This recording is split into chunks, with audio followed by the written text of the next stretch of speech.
Hello from the Comics Creator Block Party 2025 at Revenge, powered by Dark Horse Comics. So we're here with Kelly Sue DeConnick. How are you doing? Hey, I'm good. I'm very excited to be here. This place is awesome.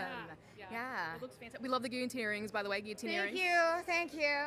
A nice little nod to our administration. Understandable, completely relatable. For those watching, maybe familiar with Kelly's work, Captain Marvel, which was actually one of the first comics I read when getting into comics when I was in high school. Yay! So this is an honor. Oh, that makes me so happy. And also so old. No, not at all. Also, Wonder Woman Historia. Yeah. Iconic. You got Bitch Planet. Yep. FML, and you're just an icon in the comic industry. I'm like, I have you. stage fright right now. I'm starstruck. No, I don't believe that for a minute, but thank you. Thank you. This is like, we're all just nerds among nerds here. This is a safe space. It's all good. Safe space. I love to hear it. But today we're going to talk a little bit about FML. That's your series you have going on right now.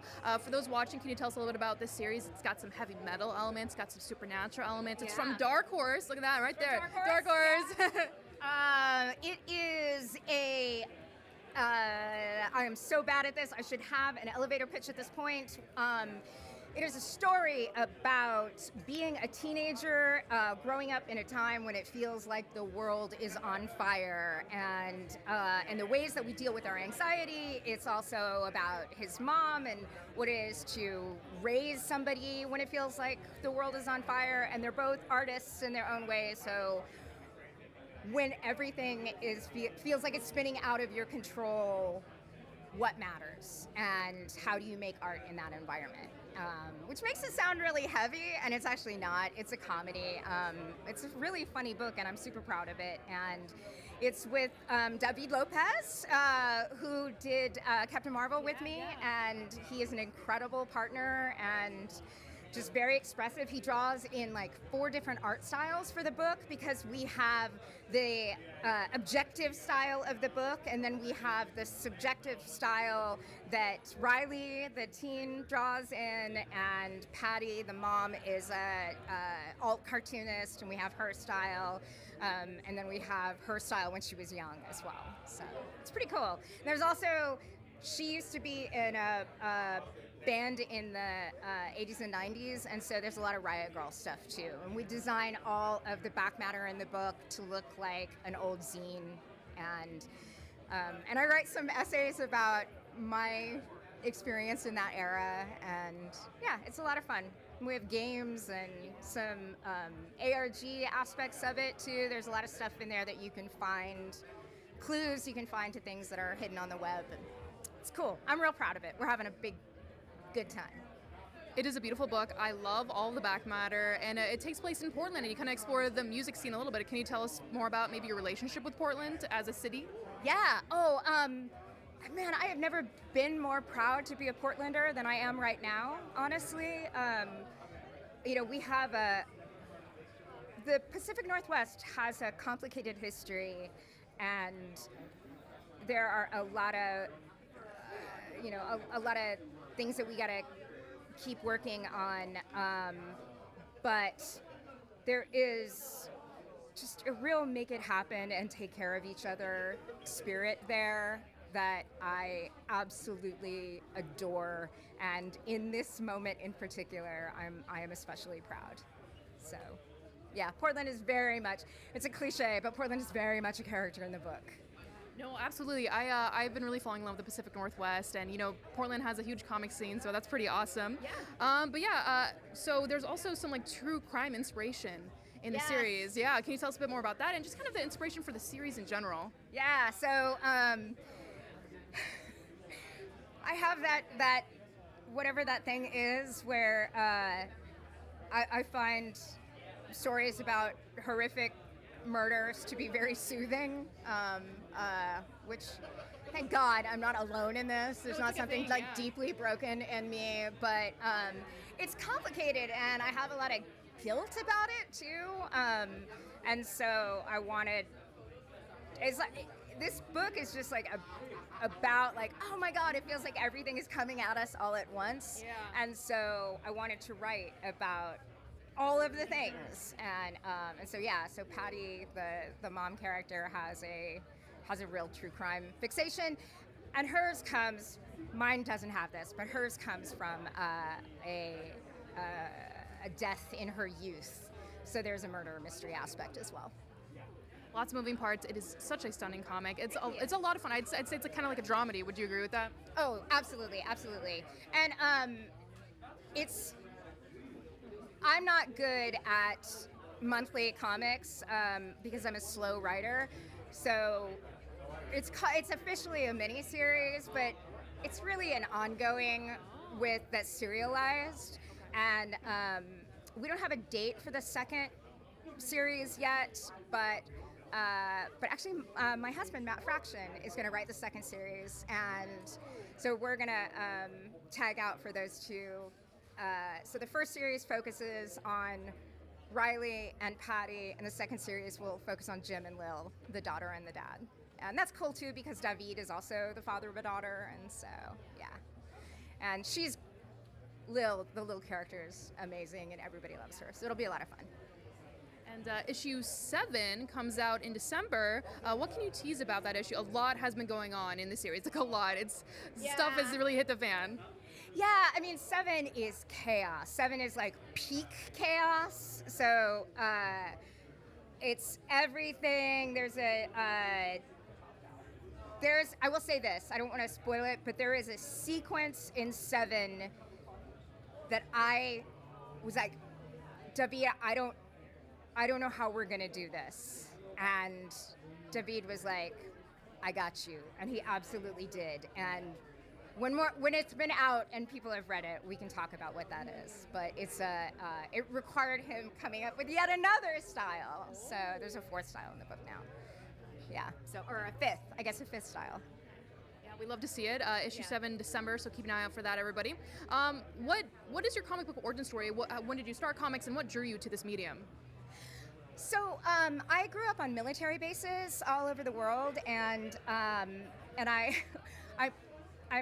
older than Google and stronger than Wi-Fi, and so I predate the internet, and so we didn't have access to American television overseas, and so I read a ton, and comics were really big on base culture.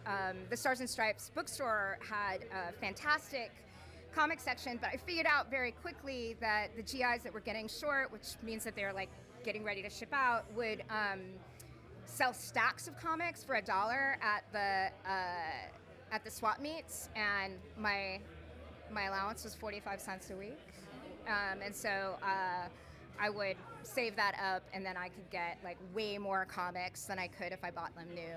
And so I read a ton of comics as a kid, came back to the States, and there weren't that many girls reading comics at that time, which is a thing. We could get into a whole thing, but I won't. Well, you'll be on the Women Comics panel. We'll get into it. Yes, we'll get into it later. But so I kind of dipped out of it, but I went back in and out for years. And then when I moved to New York, I met Will Rosato, who was a comic book artist, and met a few other comic book folks. And then I joined a fan posting board for a Delphi forum, and for one of my favorite books. And then it was this culture that was like, you know, let's make an anthology. And I didn't really have any grand ambitions to do it professionally or anything, but I get really competitive, and I'm really interested in the thing that's right in front of me, and so I just kind of ended up doing more and more, and at some point like realized, oh hey, this is what I do for a living. So I know it's such a lame answer. I wanted to be like, I knew that this is what I wanted to do, and I pursued it, but it's a lie. I fell into it back-asswards, and that's what happened. No, I think that's a fantastic story. This is all about the art of storytelling, and you are a storyteller no matter what medium. You're an artist, and that's amazing. But that's actually all we have time for today, but we will be on the Women in Comics panel live streaming later. But thank you guys for watching. This is live from the Comics Creator Block Party at Revenge of. Woo! Bye, everybody!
Hello, live from the Comics Creator Block Party at Revenge of in LA. This is the Comics Creator Couch Party, streaming to you guys live here today. We are joined with legendary comic creator Brian Michael Bendis. How are you guys doing? Very good. This is awesome. This is one of my favorite events of the year, and it's off to an amazing start already. Yeah. You are an icon. You co-created Miles Morales, Jessica Jones. You have written for New Avengers. Co-created just to be partners with artists that were a major influence on everything that we did. So yeah. Yeah, so you co-created these characters. You also did New Avengers and Jinx. Absolutely outstanding. And Powers. Yeah. And it's a 20th anniversary right now, and it's back. Can you tell us about that series and bringing it back? So yeah, Powers is a homicide detective book that takes place in a world of superheroes, and we've been doing it shockingly for 25 years, which, very few independent comics get to go that distance. We're so honored that the audience stays with us. It's incredible. So for the 25th anniversary, we launched a new series called Powers 25. It's an all-new series from the original creators, and that's amazing too that we're still buddies. That's awesome, and we've been published. My home has been Dark Horse for quite a few years. And even though we've been lucky enough to publish Powers at a lot of different places, it always felt like a Dark Horse book. Yeah, okay. It just did. And it did to Dark Horse as well. They told us, we would like to publish Powers. And so when the anniversary came around, we were like, hey, that we want to come back. We have some new things we want to say, new ideas we want to pursue. And so we have this brand new Powers 25 series out right now in any comic book store you go to. Yeah. What has it been like stepping back into this world and working with this creative team again? I actually you get to an age where you really keep an eye on your joy levels. Am I enjoying this? Do I like this? Or is it just something I do, right? And my joy levels have been through the roof. Yeah, I'm so excited. And also, it's not just me, it's my partner, Mike Oeming. When we're together, we find things we can't find by ourselves. It's one of those just beautiful things where there's almost like a third entity that's the two of us, and it's been amazing. We're not repeating anything we did in the past. We're trying new things, and the audience really responded in a way that was a huge relief.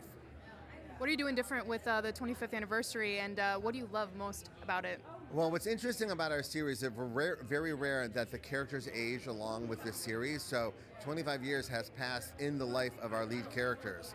So they are in a different space in their life, They see things differently. They're haunted by things that are different than they thought they would. And for long-term readers, it's a very satisfying experience to see that. And for new readers, there's a whole new generation of characters in the book that are responding to what happened in the past and moving forward at the same time.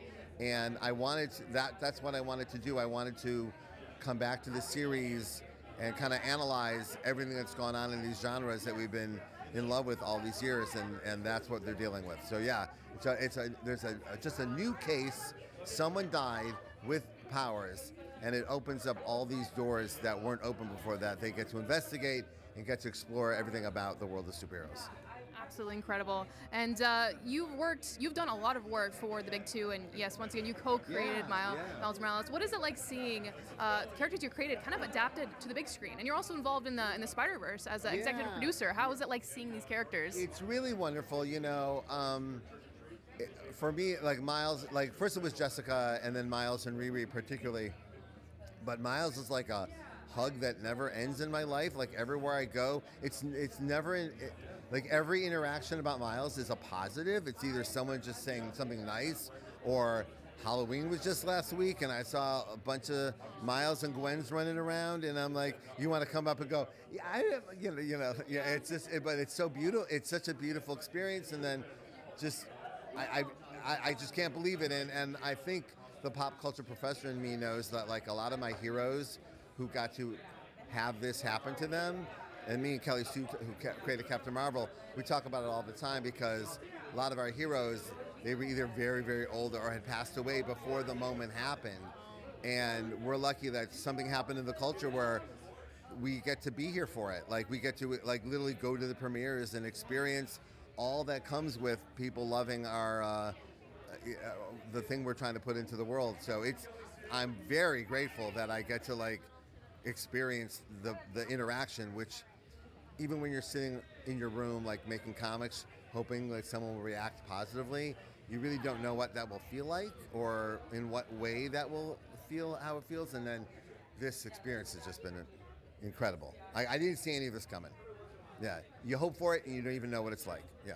Incredible. And yeah, Halloween just came up, so it's cool to think about like seeing your character during Halloween. That is so cool. That Halloween, and you go like into a Walgreens, and Miles is like on the shelf of Transformers, and like in those spaces that it's just part of the culture. That's awesome. It's so awesome. Yeah. What is it like writing for like Marvel in this established universe versus creating your own universe, like with powers? I love both equally, which I'm weird like that. Like there's something really amazing about creating something from scratch with your friends. You create the rules, you break the rules. Like you can literally try things that you couldn't do in other spaces. But also when you're in the shared universe of the Marvel, I'm addicted to collaboration. So when you're in the shared universe of the Marvel universe, you're working not only with your creative teams, but there's all these other writers working on the characters in different ways, team books, crossovers. So you're part of like a mind hive of writers. You're part of a collective of creators, all working towards, this shared universe idea. And it just always creates, for me, like new ideas or things I know I would not have thought of on my own, like unless I was yes-anding you, right? And so that's where Miles came from. That's where Jessica Jones came from. Like what can I be additive here to the experience that everyone else is having? Yeah. Absolutely incredible. And what is your comic book origin story? Like, how did you begin comics? What drew you to the medium? Oh, I was a very young recruit. I discovered them very young. I discovered them as I was learning to read and as I was discovering what I wanted out of the world, like reading the credits of the comic books and memorizing the names and kind of figuring out that certain people were giving me certain vibes, George Perez, I'll follow that name to the next book, right? And I stood up at the Passover table, I think about 6 or 7, when I figured out this is a job that you could have. Wow, yeah. This feeling I have reading a comic, someone's job is to make me feel this way. Well, I think I want that job. Oh, wow. I think that's what I want. So I stood up at the dining room table and I said I was going to be the artist of Spider-Man. You did? Yeah, and my mom, who's years ago, turned to me and goes, after I wrote like a first 100 issues of Spider-Man, said, "It's crazy how close you got." Yeah. And you, how old were you when you stood up? I aimed it like Babe Ruth. I'm like Spider-Man. Yeah. That is incredible. And now you co-created my favorite Spider-Man, so that is absolutely incredible. Thank you. That's nice. Yeah. Oh, yeah, no, I love Miles Morales so much, and Yeah. it's good stuff. No, like I'm so excited. Sarah Pichelli, who co-created Miles Morales with us, we're reuniting in Italy next month. I haven't seen her in years. I'm so excited that we had the best time together. So, yeah. Working for comics, how long have you been working in the industry, and what are some of the changes you've seen over the years that you like the growth of the industry? Well, a couple things. Number one, I lucked out. I got published, my first comic book published while I was still in college. Cool. So I got to make my mistakes early and often. And so I've been published consistently since the early 90s, which shocks the out of me. But I'm so grateful that this journey has been so not only just exciting, but yes, there's been evolution in the market that like around the same time that Miles Morales was hitting theaters, this graphic novel market opened up in a big, exciting. There's always been graphic novels in the graphic novel market, but Raina Telgemeier and Captain Underpants like opened up this other space, and I've been invited because of Miles into some of those spaces. So I do this graphic novel series at Abrams called Phenomena, and I have another book coming out next year with my old friend David Marquez at First Second, with just new publishing endeavors that I think support all of that what we're trying to do to make this a special space. And none of this existed when I came into comics. Like I couldn't even dream the dream of I wish I could do this one day because the space didn't exist. So I think about this all the time, how interesting it is that we get to like try new things in spaces we didn't know were coming. And I try to take advantage of everything that happens, and also the webcomic, Webtoons revolution that Dark Horse is part of. It's just being part of it, trying to like see what else we can do with it. It's so exciting. Sorry. Amazing. No, perfect. That's actually all we have time for today. But thank you so much for being this live stream. But yeah, we're live from the Comics Creator Block Party. We're gonna be streaming all day. And yeah, goodbye everybody. Thank you. Jinxworld.com.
Hi, everybody. Welcome to Welcome.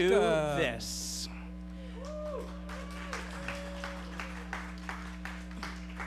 We love to see an audience. I'm Jesse Thorne, America's radio sweetheart. I'm Jordan Morris, boy detective. Welcome to Jordan Jesse Go. How many people out here have ever actually heard Jordan Jesse Go before? None. No, there's 5. Okay. Yeah. I love it. I'll take that. 5 is good. Please explain the inside jokes to everyone else. Yeah. Jordan, I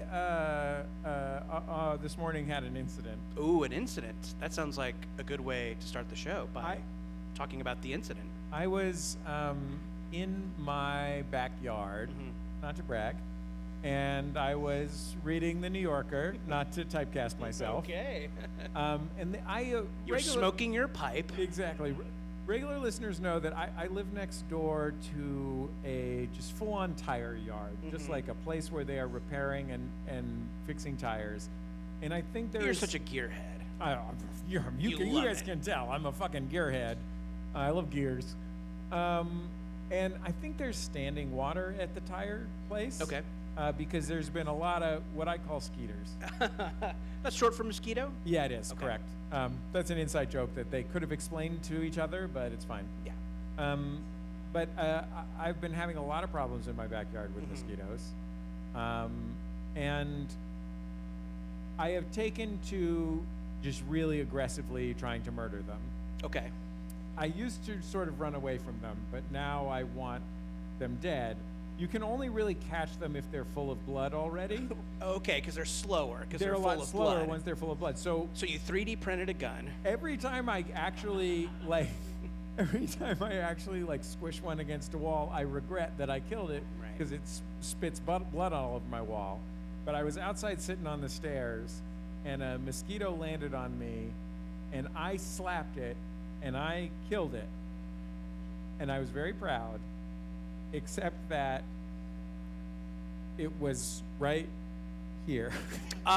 Jesse is pointing to his penis area, so it looks like you're bleeding from the penis. Yes, I squashed my own balls and penis in a fit of rage at a mosquito this morning. So I am doing awesome. Yeah. Just, look out. We might have some vampires around. You know what? I take it. Okay. You're a married man. You take what you can You get. take what you If a can vampire get. wants to bite my dick, that's fine. Okay. My child's here, by the way. So just everybody out there, please explain to the people who are not here that Jesse squashed a mosquito and there's nothing wrong with his penis. Should we bring our guests onto I the would stage? love to. Our guests are not only the organizers of this entire event, they are comic book legends, the co-creators of Minor Threats. Please welcome to the stage Patton Oswalt and Jordan Blum.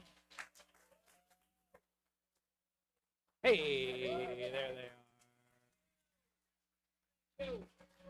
are. The men who made this happen, and all the Yes. fine folks at Revenge of. Man, boys. Yeah. Man, boy, sorry. It's so good to be here on Jordan, Jesse, Pat. This is very exciting. So our Very produ- exciting. Our producer Jordan was just telling us how excited she is to do Jordan, Jesse, Pat. Yeah. So, Oh, well, that's going to be A lot of Jordans here. Yeah. Blum, you've had 3 coffees, you said. Ready to go. We got a long day.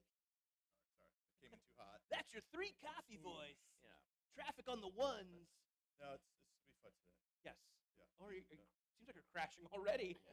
He balances me out because I'm a one matcha guy. Yeah. I'm bringing I- one matcha One energy matcha. to this. Oh, one matcha Oswald. One matcha Oswald. That's right. Ceremonial grade? Please. Yes. Okay, yes. Come on. Get this man a Not ceremonial that grade instant matcha. Nabisco matcha that all the Gen Zs are drinking. Yeah. No, I- thanks. I feel like this is going to be a successful show.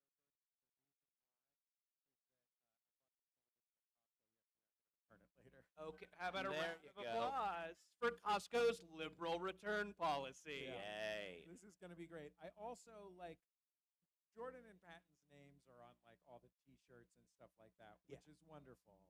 But as someone who lives in this neighborhood, I know that this is a very special neighborhood for Patton in particular because it's the only neighborhood in Los Angeles where his AP Bio FYC flag hangs from the lights Yes, it 6 years does. later.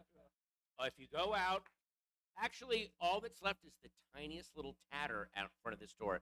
I know there's more intact ones. Yeah, For there's some one with a reason- full patent, and it has been here as like somebody that lives in this neighborhood or near this neighborhood. It's been there since before the pandemic. Oh yeah, like 2018 they put that up, and it was really amazing. There used to be a full one right in front of the store, and I've been slowly I've been chronicling it slowly disintegrating, which I hope isn't symbolic of anything, but. But you get younger. I Person do gets, exactly. right? The more, the reason it's disintegrating is because of all the vile sin that I am partaking in life, and it only reflects on the banner. I'm glad that there are actual, like, still full banners hanging out there, and then eventually, maybe a generation will come along that doesn't know what AP Bio is, and it'll become this weird urban legend of like, oh no, the letters APBIO, they stand for. There'll be some weird, crazy conspiracy theory, and it'll be amazing. I They'll can't start wait. referring to you as the old gods. Yeah, the old gods. They watched over Glassell Park and saw everything. Consider them. Consider them in all of your actions and thoughts. Patton, I promised my daughter is here, and I promised her that I would ask you a Oh, question. boy. We made a trade, which is she agreed to come to my show, which is a sort of a trial to be endured for her. Oh, If sorry. I asked Patton, why do you have a voice-only part in the film Wrong Turn 2: Dead End? I knew the director, Joe Lynch, and one day it was all on the same day. He called me in the morning and said, can you come in and do a quick voiceover thing for my movie? It's right near you, the studio. And I drove over, and I was just a favor for a friend. And yeah, there I am. That's not the only movie where you can sort of hear my voice coming out of a device or TV or speaker, and I won't say the other ones, but there is a weird, I'm like this not as ubiquitous Wilhelm scream amongst a lot of movies.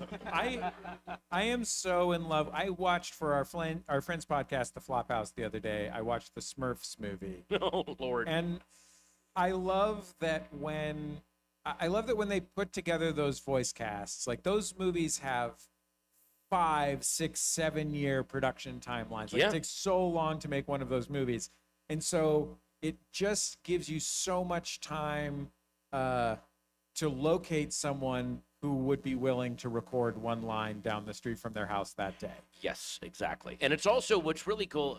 I love that you pointed something out. It does take 5 to 7 years. So a lot of times when you then look at the voiceover cast of a lot of big animated movies, you get a cool glimpse as to what was really hot 5 or 7 years ago. And some of the people stayed famous. Some of the people are like, who's this? You're like, oh, for a week they went viral on, it was a whole thing, and they cast them, and I'm sorry you don't remember who that person is, but it's a whole, yeah. They were big on Vine. Yeah, it was remember huge, Vine? And then they got this, and yeah. I mean, there are a lot of those. No As bigger Quibi star. As I was watching Smurfs, the whole time I was just thinking, they couldn't get Jack McBrayer a paycheck in this. Like, you guys, great, get him some money. Okay, you guys want to do some? You guys want to do some games? Yeah, let's do Nah. it. And we have some prizes for the audience as well. Oh, what prizes do we have, Jordan? I think how we'll What? do this is we'll play the games against each other. We'll each pick an audience member to play for. And I think in this first game, the winner will get a copy of Godzilla versus Los Angeles. Oh, yes. Wait a minute, didn't my That friend- is by the way, I read that book. That's a hilarious book. They really lean into how would Los Angeles realistically deal with a Godzilla threat. And it is kind of accurate. That is kind of how LA would deal with it. Jordan Morris here wrote a story in that book, and it is about essentially a Universal Studios tour guide defending Universal City Walk from Godzilla. A legally dissimilar Universal beautiful. Studio. It is our treasure, and we must. Yes. protect Of course. it is a Winesburg, Ohio panorama of different stories in LA dealing with, wow, for no Sherwood Anderson fans in the audience? Really? Should the Bubba Gump Did I fall, read- LA falls. Yes. Protect the Bubba Gump Shrimp Company at all costs. We've lost the Pioneer Chicken. We lost the Pioneer Chicken. Jordan Morris. Yes. This is a comic book character identifying game. Okay. And I'm going to guess that other Jordan and Patton are going to be really good at this game. So do you want to scan the crowd and see if there's a real dorkwad who might be who might be willing to help you out. Who as do I necessary. get? Wow. Anybody want to play Oh on my my God! team? I'm sorry. You just invented a game where you don't want to be chosen first. That's beautiful. It's me. I'm the dork. I mean, we had some immediate volunteers. You may be underestimating the Oh, dork okay. lottery Wow. going on. I underestimated the pride and knowing of self. I love that. Yeah. Beautiful. I see there's a man with a Darth Vader t-shirt. who, Oh, there you go. Seems like he might be. What's your name, sir?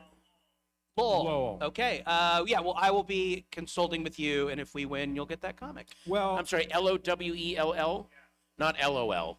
All right. I just want to make sure. I don't know how Gen Alpha's going to name their kids. There is going to be an ROFL out there somewhere. Sure. There's going to be a lot of 6-7s in about 5 years. There's a lot of 6-7, little Oh, 6-7, dear. 6-7R, 6-7M. Oh, do you guys want to pick someone to get the comic book if you win? Anybody want to just be on there? Guy in the back. Guy in the back. there we go. There you are. Star Waving Trek a white hat. looks like. Okay. Okay. So Can we you guys- confirm Star Trek hat? Actually, hat. it's a Jaws hat. Star Uh, Trek. the correct answer is actually. You forgot the Yeah. So you guys are all very much comic book experts. Patton and Jordan, your comic Minor Threats explores the world of C-tier comic book characters. So in this game, I'm going to give you 3 comic book characters. Your job will be to identify which is a Marvel character, which is a DC character, and which is some shit I made up. You also will get an extra point for either correctly identifying their superpower or making up a superpower that I find amusing. Okay. So for the characters that I have made up, obviously for the DC and Marvel characters, their powers are canonical. You can look them up on wikis, which I did. For the characters I've made up, you will have to identify the power that I imagined inside my head. Okay. I'm calling this game the Obscurity Gauntlet. Oh. Jordan Morris, since you were at a disadvantage, a 2-to-1 disadvantage, although you have this wonderful dork. I think Lowell's going to be helpful. helpful. I'm going to have you go first. Okay. And I want everyone. So you're saying WTF can help him out? Yeah, Okay, good. Just want to make sure. exactly. I want everybody to enjoy this. I want everybody to make sure and enjoy this. Are you just showing us the whole game, basically? Yeah. Don't look at the answers. I want everyone to enjoy this television because it was $199. Oh, okay. Televisions Damn. are surprisingly Costco, cheap these everybody. days. Costco. Yeah. I know what you're thinking, guys. You're just going to return it later. Yes, but time value of money. You took econ. Thank you. Okay. Here are your 3 choices, Jordan. Okay. The Sweet Tooth, Milk Dud, and I Scream. Oof, this is okay. This is hard. Everyone's screaming at me. It's so obvious. Okay, I Scream. I think I have heard of. I believe I Scream is DC. I think the Sweet Tooth is Marvel, and I think Milk Dud you made up. Well, I've Jordan Cowling down there. Are you going to keep track of the score for us? Yes. Okay, great. Hey, how about a hand for our producer, Jordan Cowling? Yay! The third Jordan, and some say best Jordan. Jordan, you got 1. Oh, and now you need to tell me what their superpowers are. Okay. So I Scream is an eye trauma villain created in the 90s when everything got extreme. He eats only eyes. Invented by, let's say, Todd McFarlane. The Sweet Tooth is By the way, even if that's wrong, that should be correct. Thank just, you. just for nailing the decade the way he just did, he should get a point for that. Thank you, yes. It was Savage Dragon, Prime, and Ice Cream. Todd McFarlane made a hard turn from eyeball eating to baseball buying. Baseball. Sweet Tooth is the ripoff character to Ice Cream who just steals teeth. Because, Hawkeye, Green Arrow. Right. And Milk Dud is a nerd with a pregnancy fetish. Which is a superpower. I'm sorry. You mean like Ken Bone, the undecided voter, who we later found out was a pregnancy fetishist from his long-running Reddit account that still exists and I just looked at the other day? Yeah. Oh, Lord. Okay, I'm going to give you 3 points for the powers. None of them were correct, but all of them were amusing. Thank And you. Nice. You got 1 character correct. Ice Cream is a mutant from the Marvel universe. He became a villain when the other mutants laughed at his powers. Those mutants were, however, correct to have done so because his power is literally just turning into ice cream.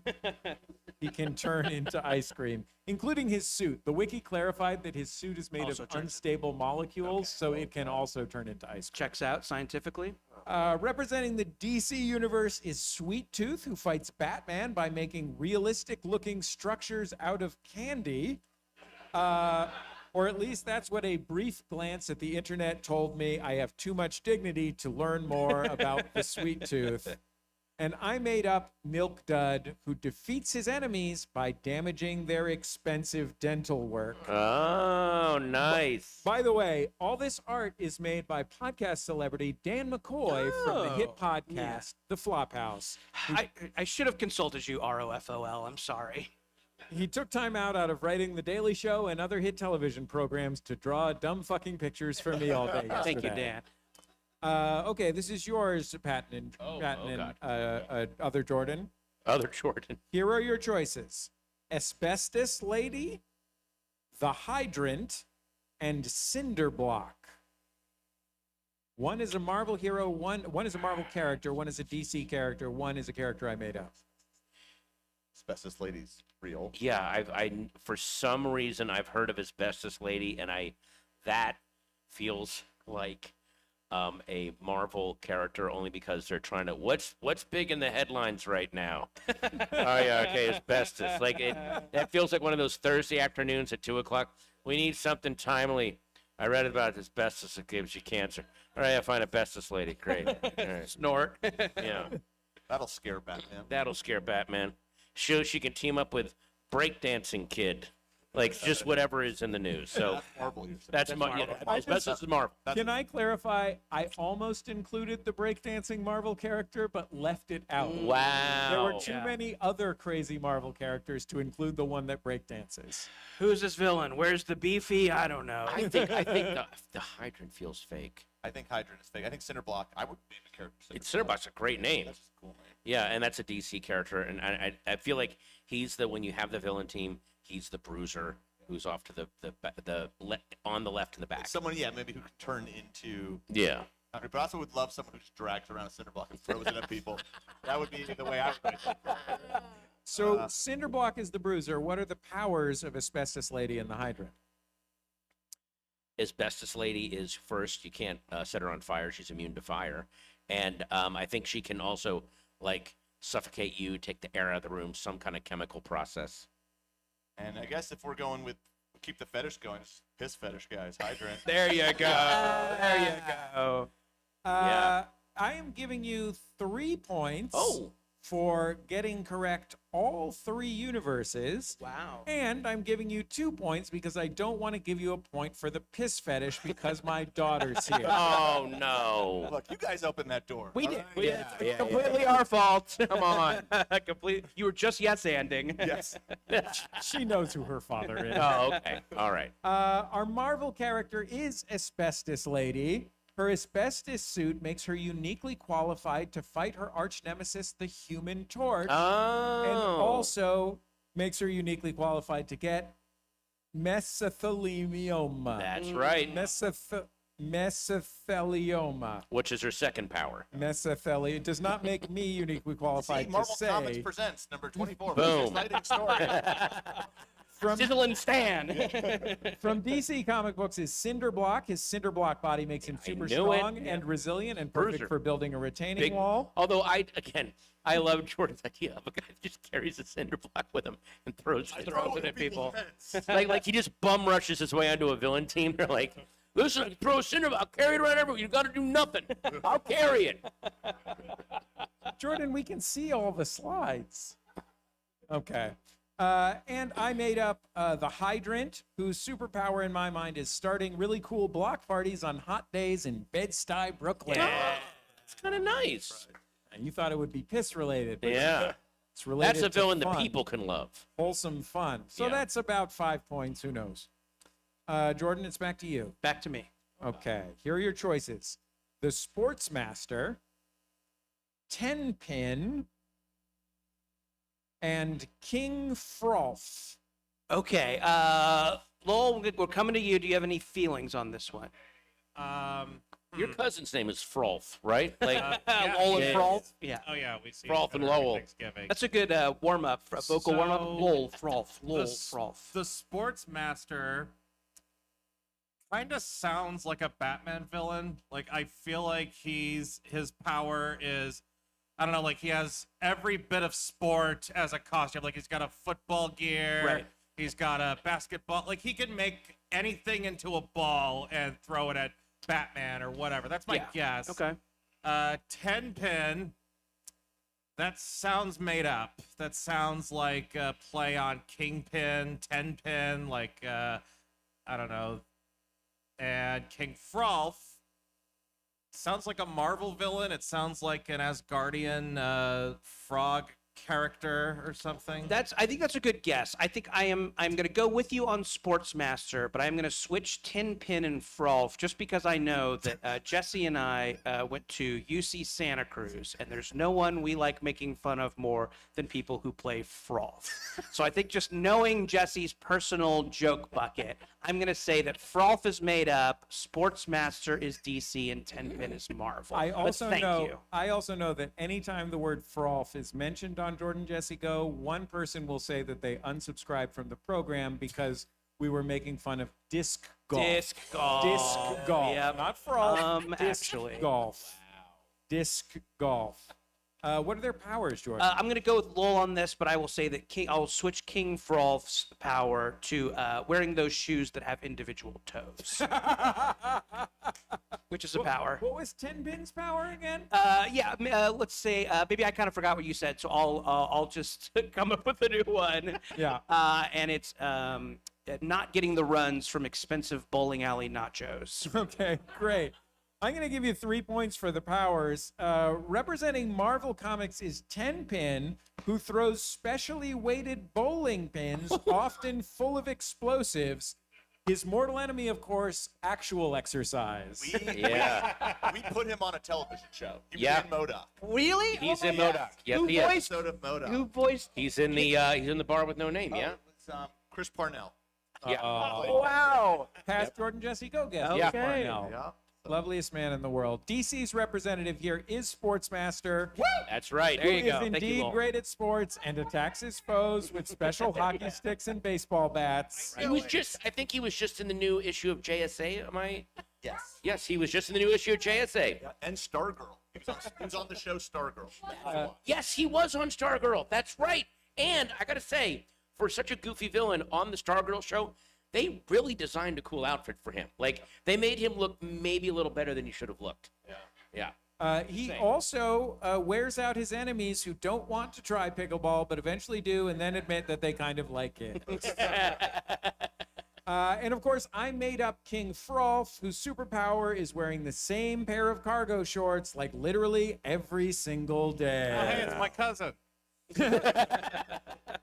But that's the same as toe shoes, Jordan. So I'm giving you that Yeah. point. Same thing. Close.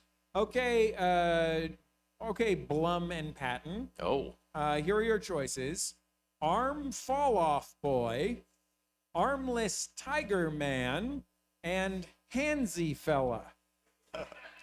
Apologies, Jesse, but this one's easy. Yeah. Come on, man. Arm Fall Off Boy is on the Rejected Legion. Yes, Superhero, right? he's on. He's DC. Yeah, DC, and was played by Nathan Fillion in Suicide Squad. Yes, he was. And it's a great power. Yeah. His arms fall off, and you can beat you with them. You guys Right. can get Arm Fall Off Boy's autograph today. Yeah. Isn't that exciting? And we can get both arms to sign. That's what's amazing. In fact, only have him sign Arm Fall Off Boy. Right. No That would've firefly been- stuff. Oh my God. Nathan Fillion is here later today. We should have said you can only bring Arm Fall Off Boy merch to be signed. Here's the thing. They have it, Patton. I'm sure they do. I'm sure there's a Funko. Yeah, there's got to be a Funko. Armless Tiger Man. No I guess is Funkos, Marvel, right. Armless Tiger Man is definitely Marvel. I don't remember. I don't know. I know he was played by Ian Yeah. McKellen in the movie. I mean, he was clearly he lost his arms to tigers. Yeah. Or is he an armless man that has tigers that he can train, or is he a tiger human mutant but that doesn't have arms? That could be, again, grammar matters. That could be 3 different things. Or is he like Master Pandemonium, but instead of demons, he just has tigers for arms?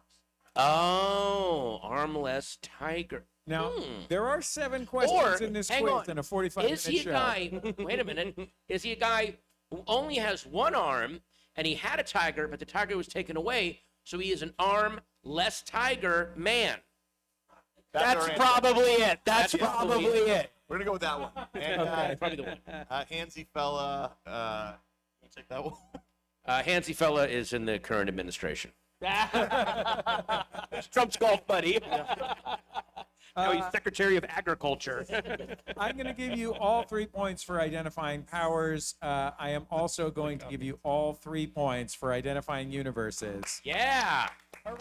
Our Marvel star is Armless Tiger Man, who, like a tiger, has no arms. He also has super sharp teeth, sharpened toenails, and lives at the zoo, where you also live because you look like a monkey and you smell like one too. Oh, ouch, man. Sorry. At least, look, armless tiger man loves to laugh. He loves life, Yeah. loves to laugh. Our DC hero is Arm Fall Off Boy, a hero from the 30th century who can detach his arms and use them to bludgeon opponents or do some real freaky shit with his space girlfriend. And I made up Handsy Fella, who, despite his name, is actually really respectful on dates and understands the importance of mutual consent. Aw. Gracie. That's my daughter. His superpower is actually being really good at drawing hands. Oh. Much It's better just a than my bad friend- name. Yeah, much that's better than my friend wonderful. Dan Yeah. from the Flophouse. It's back to you, Jordan Morris. Here are your choices: Typeface, Letterman, and The Word Bringer. Okay, I feel like I've read a Typeface comic before. I think Typeface is DC. I think the Wordbringer is Marvel. That's like a cosmic Beyonder type guy. And I think Letterman is the greatest late night talk show host of all time. If you ask me, an old guy. What are their powers? Okay, so Typefaces is just really loving fonts, just being a real nerd for fonts. Letterman's power is taking kind of unusual crew members and putting them in front of the camera. And the Wordbringer, I think he creates like pocket universes because he just types them on his typewriter, kind of like Jughead toward the end of Riverdale. I'm gonna give you 1 point for powers, and I'm gonna give you 1 point for identifying Jordan. Oh boy, I'm really. From the Marvel universe comes Typeface, who is a sign painter who uses giant letters as weapons and also has letters on his face and shouldn't be confused with my friend Pete, who is a sign painter who plays in a great country band called Slow Motion Cowboys that everybody should check out. From the DC universe comes the Wordbringer, who is more formally known as Hfrurr, H-F-U-H-R-U-H-U-R-R. Thank you. He has the knowledge of 1,000 civilizations, telekinetic powers, and makes it very hard for baristas at Starbucks to announce that his drink is ready. Oh, yeah. And I made up Letterman, a hero whose power is projecting Midwestern warmth while also maintaining ironic distance. I'm actually you here. Letterman did team up with the Avengers. Oh, in wow. Marvel team up. Yes, he is did. Canonically There in the is. Marvel Canonically You're right. in the Marvel universe. You're right. Yeah. Letterman and Obama. Yep. Yep. Well, certainly Muhammad Ali hasn't been in a comic book. Oh, my God. Jesse, hold on. Jesse, read Letterman's top 10 powers. Okay, Blum and Oswald, it's back to you now. Here are go. your choices: Spellbinder, Madame Ruby, and Hypno Hustler.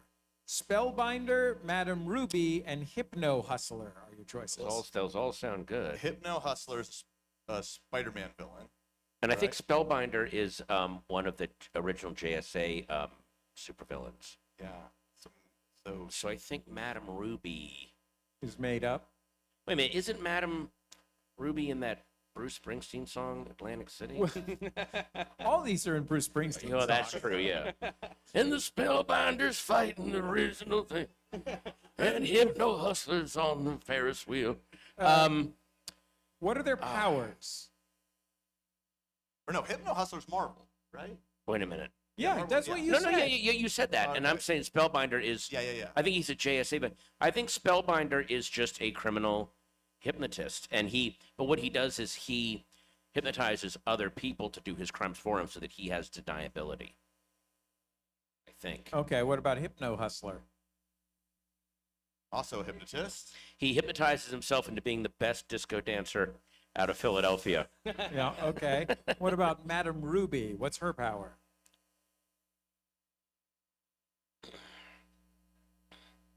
She exists in an alternate universe where a woman named Lee, Leigh Harvey Oswald, shot Madam President Kennedy, and then she shot Oswald. What's that? You're it's like saying she's a female counterpart to Lee Harvey Oswald assassinator Jack Ruby. Yes, is she's what a. you're saying.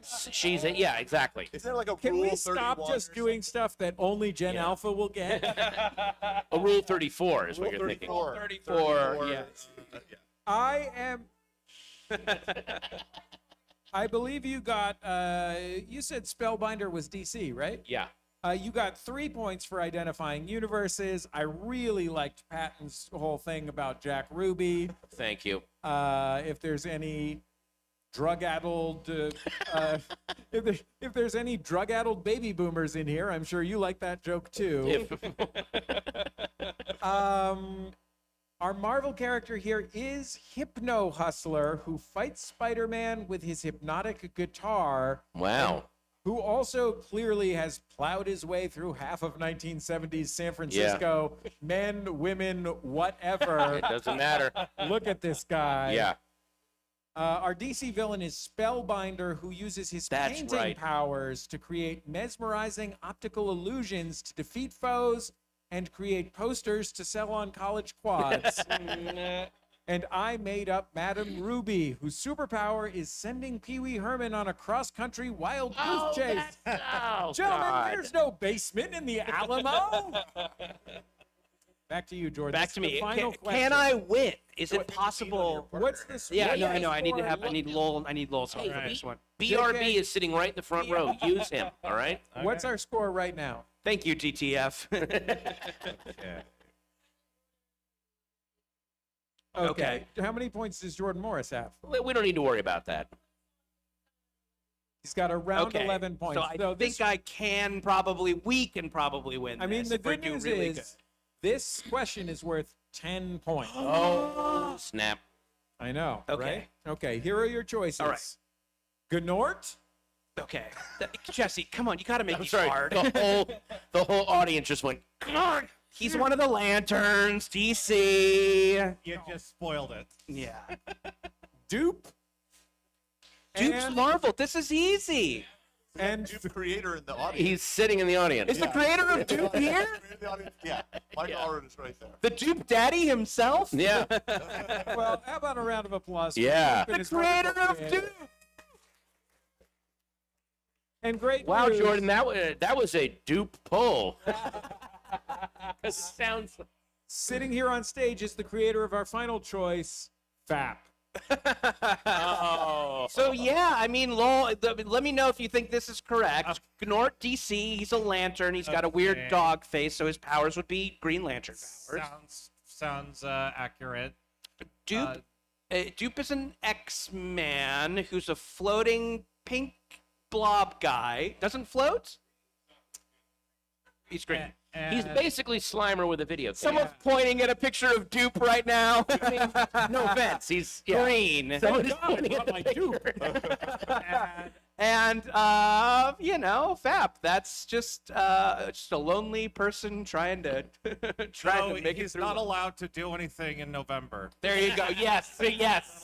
There you go. A man who's very quiet during the month of November. Yeah. Congratulations, by the way, to Dorkwad Lowell for getting off the best joke of this whole show. Yeah. Hey, how about a hand for Lowell? Boom. And, Go, baby. actually, we're getting the time chalkboard from back there. Okay. Lowell, come find me and I'll give you your Godzilla vs. LA. Patton and Jordan's, I do have another comic, so come find me and you're getting one too. Looks like we're can about. Can I yes. announce the winners of this game, of Yes. this round? Okay. Jupe is indeed from the Marvel Universe. He's a green glob who records the goings-on of the universe and can fit almost anything in his mouth. Part Jelly Bean, part Ken Burns, part Lil Kim. Oh, yeah. She said, watch while I make a Sprite can disappear in my mouth once in a rap. It was great. Gnort is indeed from the DC Universe. He's a member of the Green Lantern Corps, known for his goofy charm and profound incompetence, like if you gave a magical space ring to George W. Bush.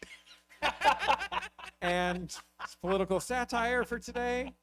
Fap is a guy I made up. His superpower is preventing incels from getting their shit together and finally doing something with their life. Wow. Like working out, finishing their associate's degree, or even just getting super good at Dark Souls. That is a scary villain, my friend. Patton and Jordan, where can people find you at the con later today? We will be signing very, very shortly. We've got the new Welcome to Twilight trade paperback, our anthology series with Twilight City set stories done by Brian Michael Bendis and Mike Allred and Gail Simone and Jerry Duggan, and just incredible, incredible work. And Archieverse Minor Threats. We have Scott Koblish. Yes, here that's as right. well. We'll be signing those with him. I love it when Archie And Timmy versus Heath, someone. Gil Red- Oh, and anyone that comes by my booth, my new album drops November 20th. Here is the QR code. You can pre-order it, scan it, and it is only on audio. I'm doing an old-fashioned album. I'm very, very excited. And I mentioned comic books on it, so it fits into this thing. There we go. Wait, you mentioned comic books in your Weirdly enough, I mentioned comic books. Our thanks to Jordan Blum and Patton Oswalt. I'm Jesse Thorne. This is Thank Jordan all Morris. of you for Jordan coming. Bennett. Thanks. A lot more shows going on today. Yeah, Come you guys see us. rule. Thank you. Good afternoon and good luck. Yeah. Fun, I know. You guys.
Hello from the Comics Creator Couch Party, powered by Dark Horse Comics. How's it going? We're here with the American Caper creative team. We have co-writer Laszlo, if you want to say hello. Hello. We got co-artist Chris Anderson.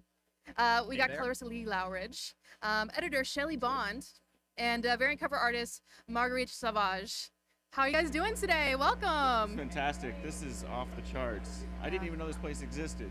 It is a wonderful gem here in Los Angeles. But yeah, American Caper, new series from Dark Horse Comics.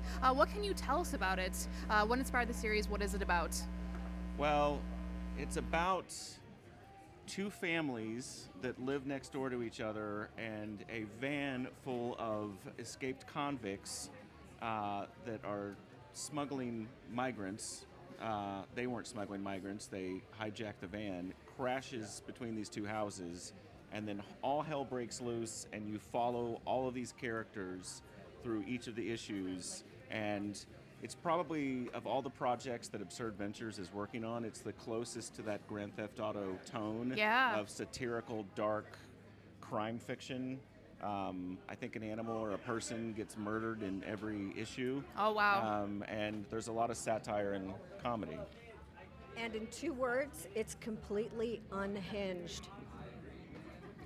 We love to hear. We love unhinged comics. We like to see those boundaries pushed. You, Laszlo, have a background in video games, Rockstar games. What has it been like transitioning from the comic books, the video game space, to the comic book space? Well, working on Grand Theft Auto since 2001, Dan and I have always filled these worlds full of media. It started with radio.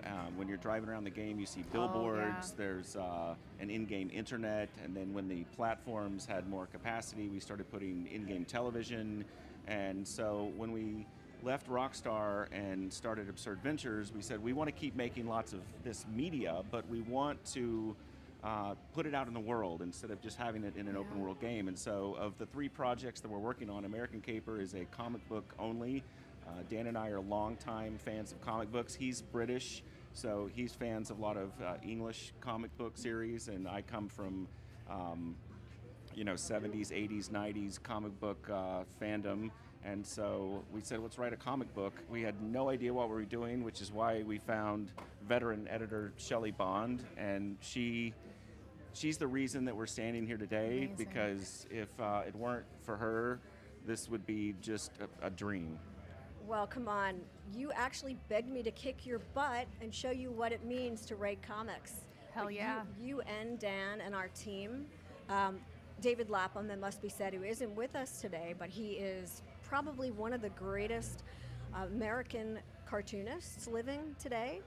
He is our penciler, and we have Chris Anderson doing finishes. Chris, what's it like working over David Lapham's layouts? Oh, you gave me probably the most audacious job We love that it. one could possibly have to work over the top of David's layouts and repencil and ink it, and I just got to not think about that. Well, we wouldn't have offered the job to you if you weren't going to crush it. So thank you for your amazing work. Yeah, so we knew that we wanted David Lapham because she's like, are you a fan of Stray Bullets? And I said, absolutely. And so she said, I have this idea about having Lapham do the pencils and Chris do the finishes, and we did a test page, and it was bananas. And then I'm like, well, what about the colors? And she's like, Lee. And so he is such a key element to this because he's Run out the rest of the time with me. He's done a lot of LSD, and his color palettes are bananas. I don't know what therapy you're in, but stop it because it's amazing. Thank you. Apparently there is this is like a fun fact, there's like a species of shrimp, I think, that can see more colors. If you could wake up one morning and get those shrimp powers to see more colors, would you say yes? Sure. So, Chris, Yeah. you have a background doing concept art in video games. What is it like illustrating for comics? What are some of the differences? Oh gosh, I mostly do storyboards for like live action stuff, and it's a totally different language. I would say they're cousins of each other. Oh, cousins, but, okay. Comics are my #1 love and my main source of bread and butter. I love it. But yeah, it's a totally different language. Yeah. We love And to I hear think it. one of the things that's been great about having Shelley drive this bus for us is that we have a lot of really strong female characters in it, and she keeps us on tone, and brought in Marguerite, who did one of my most favorite covers of all time. I want to thank you for. I want to thank you for the opportunity to work on this marvelous project, and I remember when Shelley contacted me, the goal was to do a composition like Robert McGuinness, and that was a high challenge, but I did my best. Oh, I think you smashed it and then some. Question for Lee. You have worked on Eisner Award-winning series like Somna, The One Hand, and Six Fingers. What is the process like bringing a series to life through the color palette? I mean, I've worked with David a million times, so working with, Well, with Shelley. Yeah, Shelley hired me. Let's be clear. Shelley's in charge. So I know what I'm going to do over David at any given time. So it's second nature. Amazing.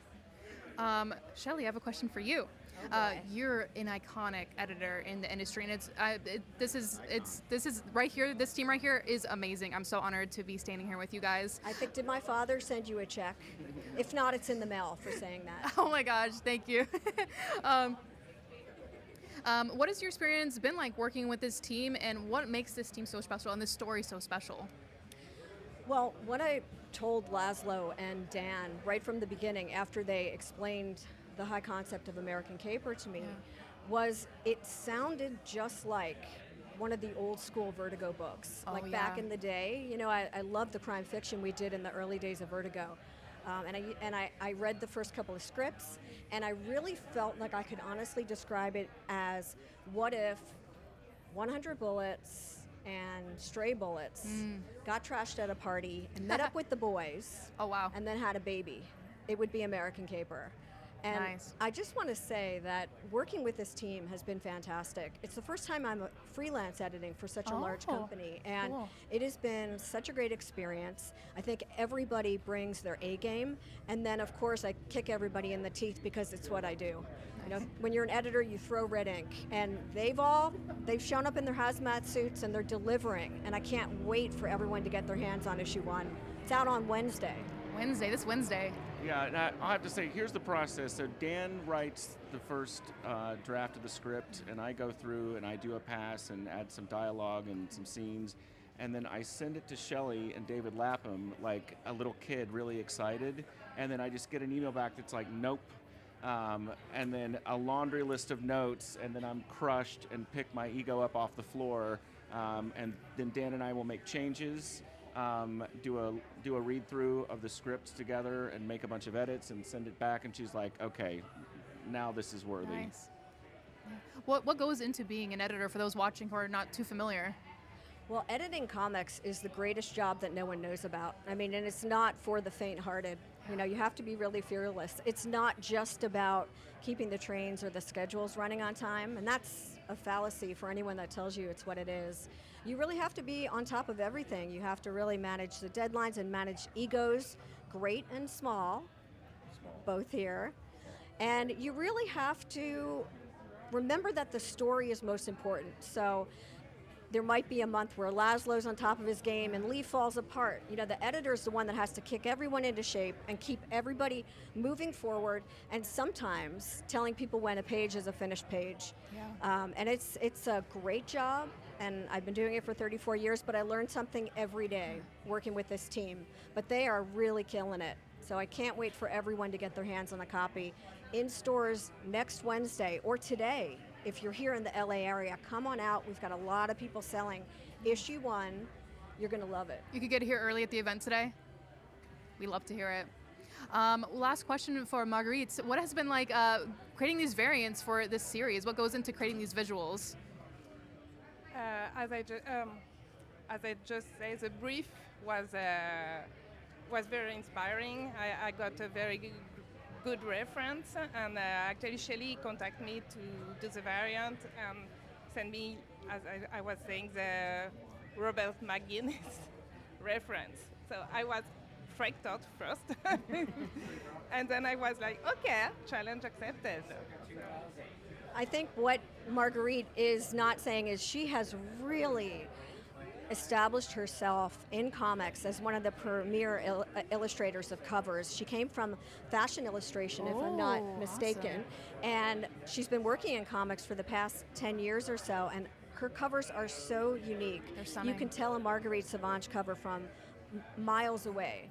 And I knew she was up for it. You know, I think that the whole idea of a McGuinness cover was to tell a whole story with one single image in a composite, and she just knocks it out of the park, as they say when they use sports metaphors. Incredible. We actually have to wrap up. This is the end of our time slot. I wish I could talk to you guys for hours. This is absolutely incredible. But thank you guys for watching. This is a wrap. Stay tuned. This is the Comics Creator Couch Party. We'll see you guys soon.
Hello, we are here at Revenja for the comics creator Couch Party, streaming to you guys at home. We are joined today with Michael and Laura Allred, artists known for series like X-Force, Silver Surfer, iZombie, and as of recently, Welcome to Twilight, part from Dark Horse Comics, part of the Dark Horse universe here, and recently also a David Bowie book. That is so cool. How are you guys doing today? Fantastic. How are you? Good, thank you. You guys have worked on like pretty much with every single major publishing company. What are some of your favorite projects that you guys have done? Wow. That's a hard one. Yeah, only because we were just talking about it to somebody, but with my older brother, we did a series called Bug, The Adventures of Forager, which is a character from New Gods that I loved as a child. And me and my older brother were able to kind of tap into those childhood dreams.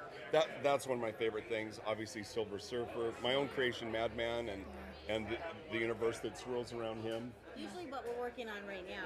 Oh yeah, I should say my favorite thing is what we're working on right now. We always get excited. Wonder Woman. Oh yeah. Yeah, the current project is always our favorite project. We always get excited about what we're working on like right now. Sorry. So you guys said you're working on Wonder Woman. What can you tell people about this project? What's kind of the elevator pitch? Well, there are Ages series that we're doing with Mark Russell. We did Superman Space Age, Batman Dark Age, and now Wonder Woman Golden Age. And hopefully we'll be able to continue on those. And what they are, we kind of tell our version of these characters' entire lives. Yeah, okay, so you cool. see Bruce Wayne from birth to the end of his life, towards the end of his life. Don't want to give anything away. And same with Superman and now with Wonder Woman. Nice. What's it like writing for these established IPs versus creator-owned series? I've been spoiled. I've never really felt held back by DC and Marvel. They've always been very generous with giving me a lot of rope to hang myself. But obviously, creator-owned stuff, that's not a concern at all. I completely entertain myself and hope that other people will, Sorry, will I'm be getting attacked by entertained me. as well. That's my smallest fan. They're just trying to get an autograph right now, that's all. They have to wait in line, though. Anyway, sorry about that. Just got attacked. But continue what you were saying. I think I said what I was saying. Perfect. So you guys work together on all these amazing titles. How did you guys end up meeting and being these amazing collaborators? Well, we've been together from the moment we met. We ran into each other. I asked her to go for a walk with me, and we've been together ever since. That was 45 years ago. Yeah. Wow. So you guys met, and you're like, hey, let's go on a walk. Like, you're cool. That was it. Yeah.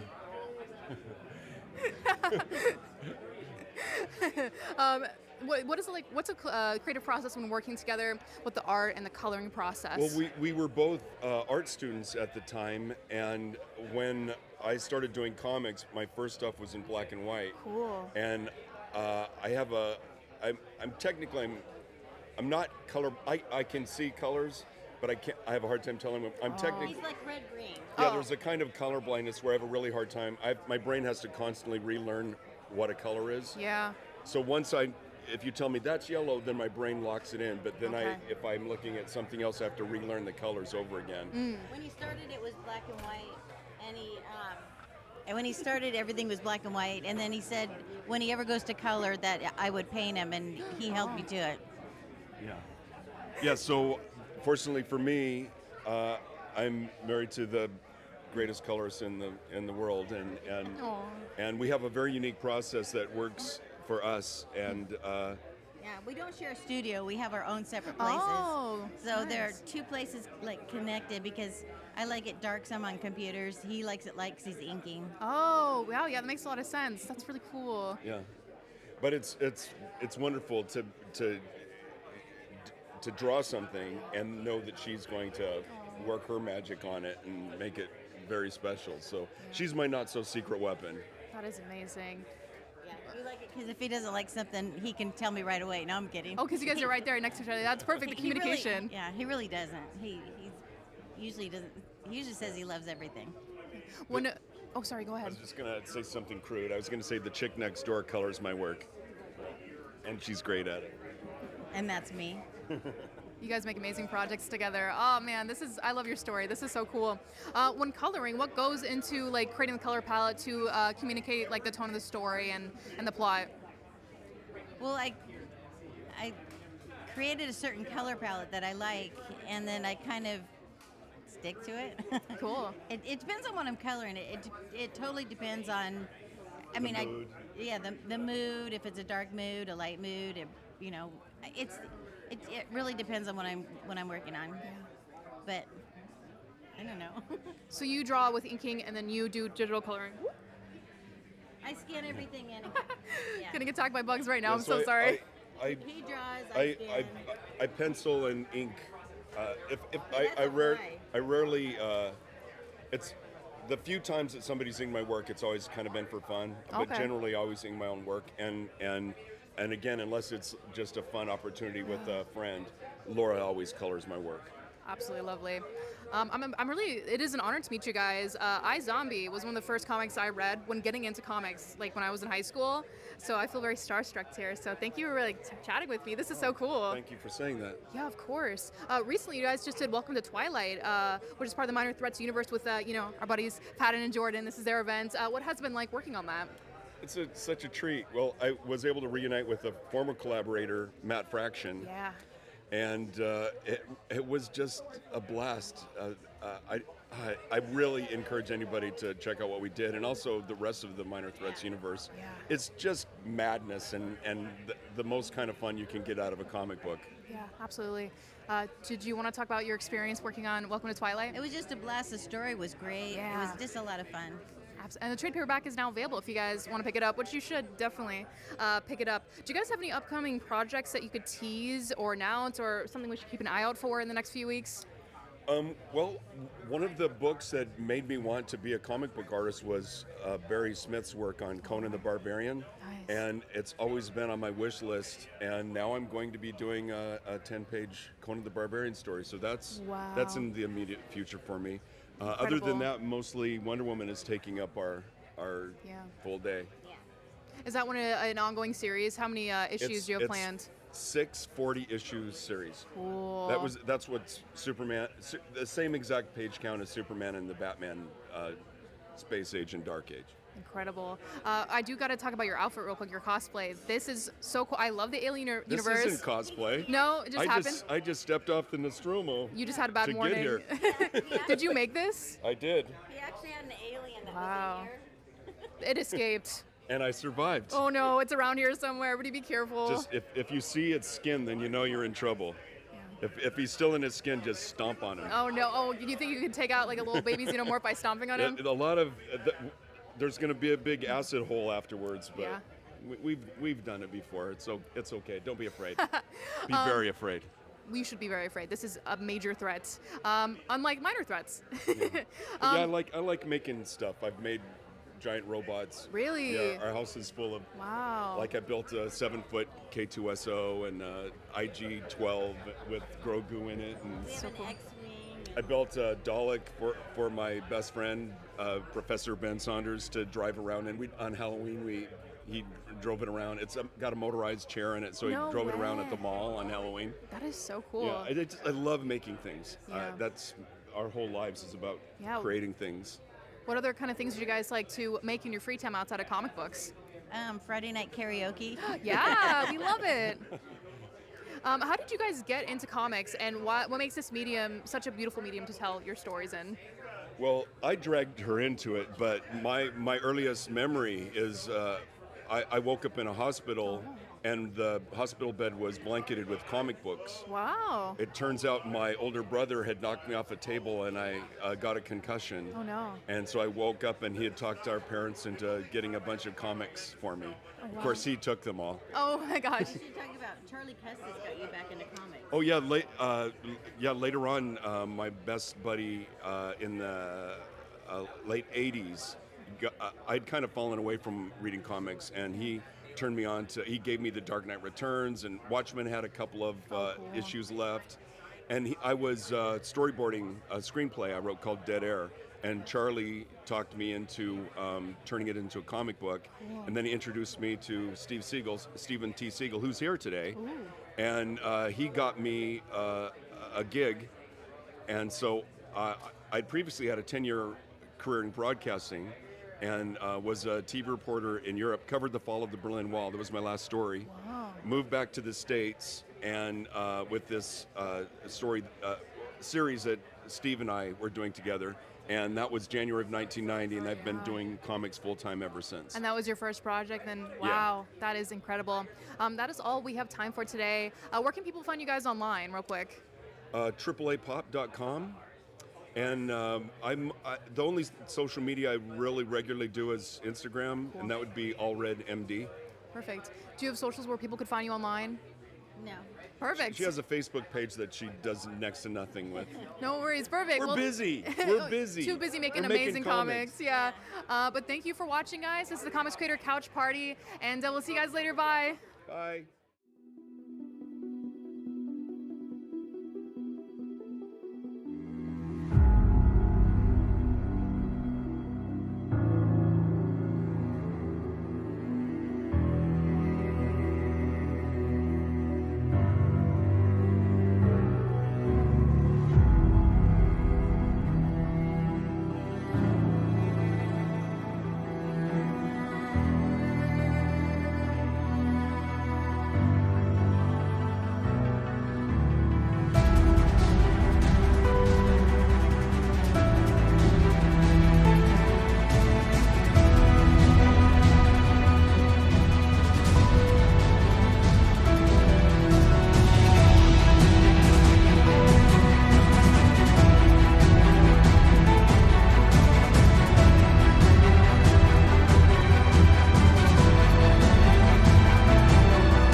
live from the Comics Creator Couch Party, powered by Dark Horse Comics, live here in LA at Revenge. We are joined with Matthew Rosenberg. I'm mumbling already. You are known for a bunch of amazing titles. Four Kids Walk Into a Bank, What's the Furthest Place from Here, and we're taking everyone down with us. Yes, I guess. As much as I'm known for anything, sure, yeah. Yeah, we love it. We love it. Our first question is actually from our producer, Kat. She asked, why are all of your the titles of your original comics so long, and what goes into creating these amazing names? Okay, it's a long answer. Yeah, we love Because it. it would be weird to have a short answer for that. First of all, I like long titles. They sound good. Like, Yeah. I like a lot of like Japanese, like 70s Japanese cinema and like stuff like that where they have long titles, and book Yeah. titles are always long. Yeah. But actually, I used to work in a comic book store. Oh. We're not going to say the name of the comic book store because we love Revenge of. And I used to work in a comic book store, and I was working there, and a guy came in and he was like, I want to buy a book. And I said, what book is it? And he said, I want to buy Warren Ellis's The Woods. And I was like, okay. I was like, Warren Ellis wrote a book called Trees. James Tynion writes a book called The Woods. Right, yeah. And he was like, no, I think it's Warren Ellis's The Woods. And I was like, no. And I had to get both books off the shelf and be like, no, it's this. And he was very confused. And I was like, oh, one-word titles? Never. Okay, and yeah. James is a good buddy, and we sort of came up together in comics. And I called James, and I was like, I'm not doing that. I'm never going to do that. I told him it happened, and he was like, no, it's great. It's easy. It's good branding, good marketing. And I was like, no. And then I went horrible with it. And as to where the titles come from, I just steal them. They're just stolen. Yeah. As a comic book reader and fan, I do feel like the long titles draw me in. I'm like, oh, okay. Yeah. What is that? You know, that's a lot of fun. Yeah. And it's easy in the days when Twitter worked. You could be like, oh, you can find people talking about your book. Now Twitter's garbage, and you can't. But it used to be helpful for that. Yeah. Marketing. So, what is your comic book origin story? When did you begin? How did you get into it? And why comics? Why do you love them? I grew up. I have an older brother, and he read comics. And so when I was really little, before I could read, he was like, don't ever touch my comics. So I was like, oh, then these are the coolest things, and I have to touch them. And he would go out, and I would sneak in and read his comics. And I fell in love with comics. And I grew up, there was a comic book store on my block when I was growing up in New York. And so I was like the first place I could ever go. It was the first place I could go by myself. It was the first place I ever spent money.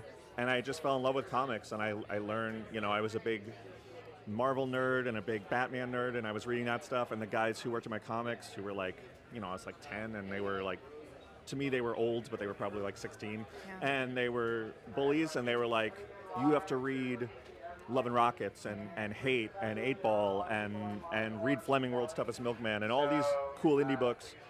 And so I expanded my taste from there, and I just never got out of it. Yeah. But I didn't, for me, comics was always very solitary, and I didn't have friends who read comics, and I had friends who, you know, would play video games and I'd go to concerts with, but I never had friends who did comics. And so I never thought about making comics. It never occurred to me. It was just very alien. And then when I was a grown-up and I had a day job and I worked in the music business, and I love music, and I was starting to hate music. Oh. And music business is terrible.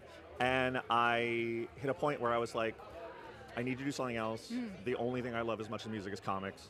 I guess I'm going to figure out how to make comics. Nice. And that is, I quit my job. I took a job in a comic book store and tried to just learn how to make comics. And that's it. And then I'm still trying to learn how to make comics.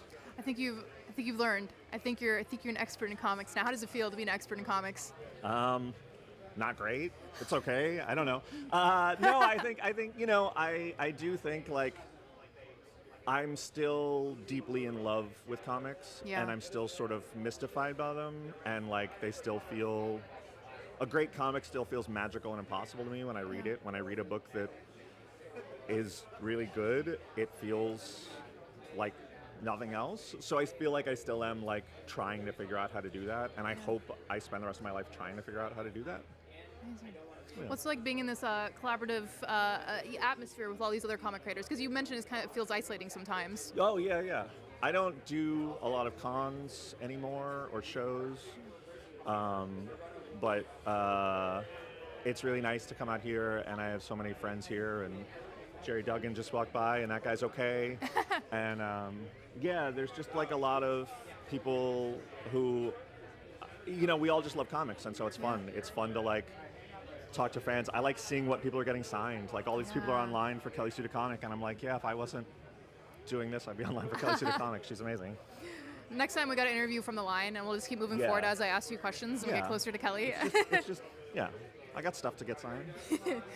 So the collected edition of We're Taking Everyone Down With Us is coming out in December. Yes. Described as like James Bond meets the island of Dr. Moreau. Can you tell us a little bit about the series and what's it about?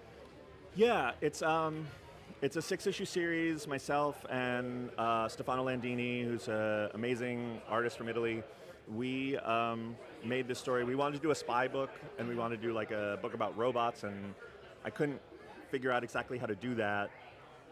And then it all sort of clicked to me. So our story is about a 13-year-old girl named Annalise, who is the daughter of the world's greatest sort of mad scientist supervillain. And the world's greatest spy, this man named Alistair Rook,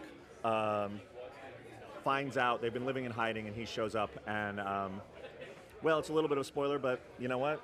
You should have read it in single issues. Her dad is killed, and his robot bodyguard decides that he has to protect her, and they go on the run as these spies and other villains are hunting them, and she has to decide with her robot bodyguard if she's going to try and live a normal life for the first time or go out on a mission of revenge to avenge her father. And it's this sort of, it sounds not funny, but there's jokes in it, I promise. It's funny, funny-ish. And it's fun. It's action. Stefano draws it beautifully, and Jason Wordie colors it beautifully, and Hassan Otsmane El How letters it beautifully, and the wonderful people at Tiny Onion edit it beautifully. So it's We love Tiny Onion. I do. They're all right. They do okay by me. So yeah, it's out in December. It's 6 issues. You get the whole thing. You should read it. We worked really hard on it. What goes into creating a comic, like from conception to like pitching and all that stuff?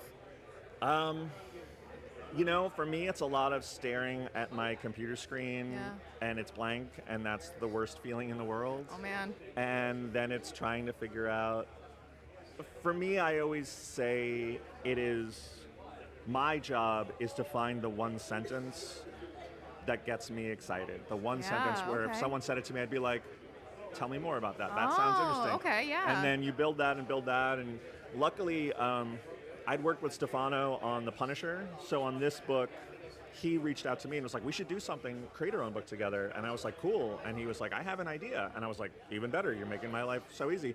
And then he sent me a drawing of a robot, and he was like, that's it. And I was like, that's not an idea, that's a drawing of a robot, Stefano. Okay. And he was like, that's our main character. And it took me a long time, and that was really like terrifying. And then it just clicked at one point that I was like, it all comes together. And then from there, I write a script, and Stefano draws some of it, and we sent it to our amazing publishers, Image Comics, who are the best publisher, and we love them. And they approved it, and then we had to make it, which is the hard part. That's amazing. So it all started with the robot sketch. The robot was the idea. That's and cool.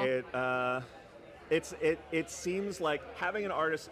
There's a weird imbalance in comics because art takes so long and writing is so much faster. Oh yeah. And so artists are more in demand than writers because there's just, even if there was an equal number, I can write 4 books at a time and an artist can only draw 1. So there's 1/4 as many artists as writers, if that was your math. And I think there is still more writers than artists anyway.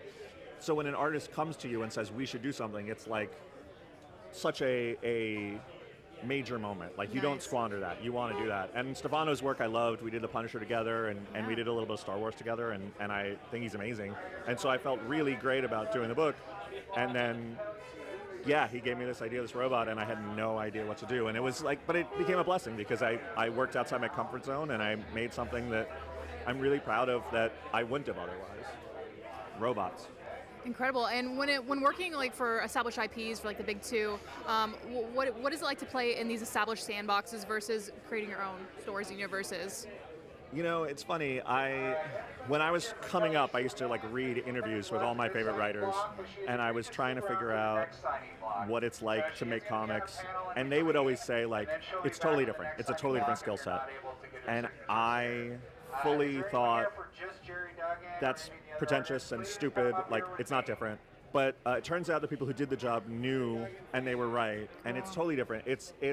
I always describe the difference as one of working for an IP, working at Marvel or DC or making G.I. Joe comics or whatever you do, is like getting in a car and someone hands you a map, and you have to get the car safely here.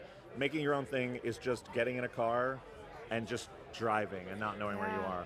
And I say that to people, and people go, "Oh, so that's better." And I go, "Well, most of the time when you get in a car, you actually have a map and a destination, and you know where you're going. So like, it's not better; it's just very different." Right now, I really love making my own stuff, and so I'm doing that a bunch. But I've been very lucky to do a lot of stuff at DC and Marvel, and it's been great. So nice. That is all we have time for. I have so many more questions I wish I could pick your brain about. But before we go, do you have any upcoming projects that you could talk about, or any announcements we should keep an eye out for? No.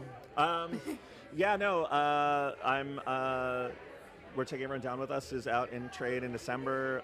I do a book with Tyler Boss called What's First Place From Here that we're 4 volumes in. We're finishing the 5th volume now. Amazing. And I have a bunch of stuff that I can't talk about, and that's fun. And that's it.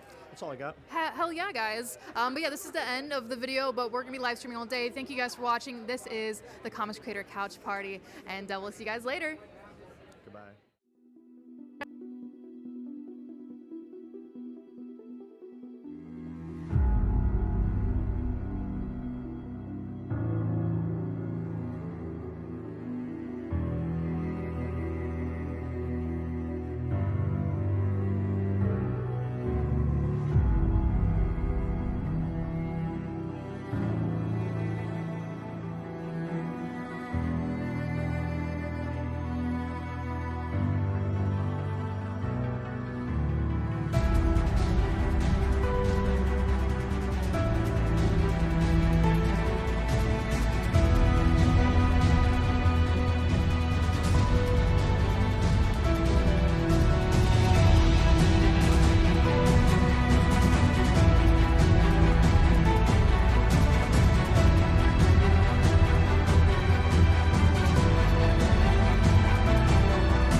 at the Comics Creator Block Party at Revenge of. This is the Couch Party, streaming to you guys at home. We are joined with Kyle Higgins. Hello, how's it going? I'm good, Sammy. How are you? Good. I'm glad. I'm having the best time ever. Talking to all you guys, all you cool guys. Yeah. Well, okay. Yeah. Has there been a better time? Never. I think that's it's Never. a testament to how good the Creator Block Party. It is amazing. Where are we? Revenge of. Revenge of. We love Revenge of. Oh yeah, we're big fans. We're so happy to be doing this. But yes, so Kyle Higgins, you're known for Power Rangers, the Massiverse, published by Image Comics, and as of recently, the Elseworld story, Immortal Legend Batman. That is so much fun. What can you tell us about Immortal Legend Batman that's going on right now? Yeah, so Immortal Legend Batman is our big Tokusatsu-inspired Elseworld series at DC. It's 6 issues long, and it is written by myself and Matt Groom, with art by Erica D'Urso and Igor Monti, letters by Becca Carey. It's actually the entire creative team of one of our other Massiverse books, Inferno Girl Red, which book 2 has its FOC on Monday for chapter 1 of that. So you're gonna, if you follow the Massiverse accounts, you're gonna start seeing promos this weekend that I'm literally leaving here to go cut one. Oh, nice. Later this afternoon. But we were able to bring the entire creative team over, and then I joined to co-write with Matt. And so it's taking a lot of the types of storytelling that we do in Radiant Black and the Massiverse, including like the interactivity and immersiveness, including for issue 3, which we can touch on a little bit, and reinterpreting arguably fiction's greatest character and mythology, which is Batman. So, the book is anchored by these 3 immortal legends, Batman, Robin, and Nightwing. It's a cosmic story. Yeah. It's got a lot of Space Sheriff Gavan influence to it, as well as like, kind of lone gunman westerns and sci-fi and space operatic type stuff. And when we come into the story in issue 1, Batman is traveling from world to world, trying to rectify this massive mistake he made that has to do with these shadows that have been, for centuries trying to invade our world.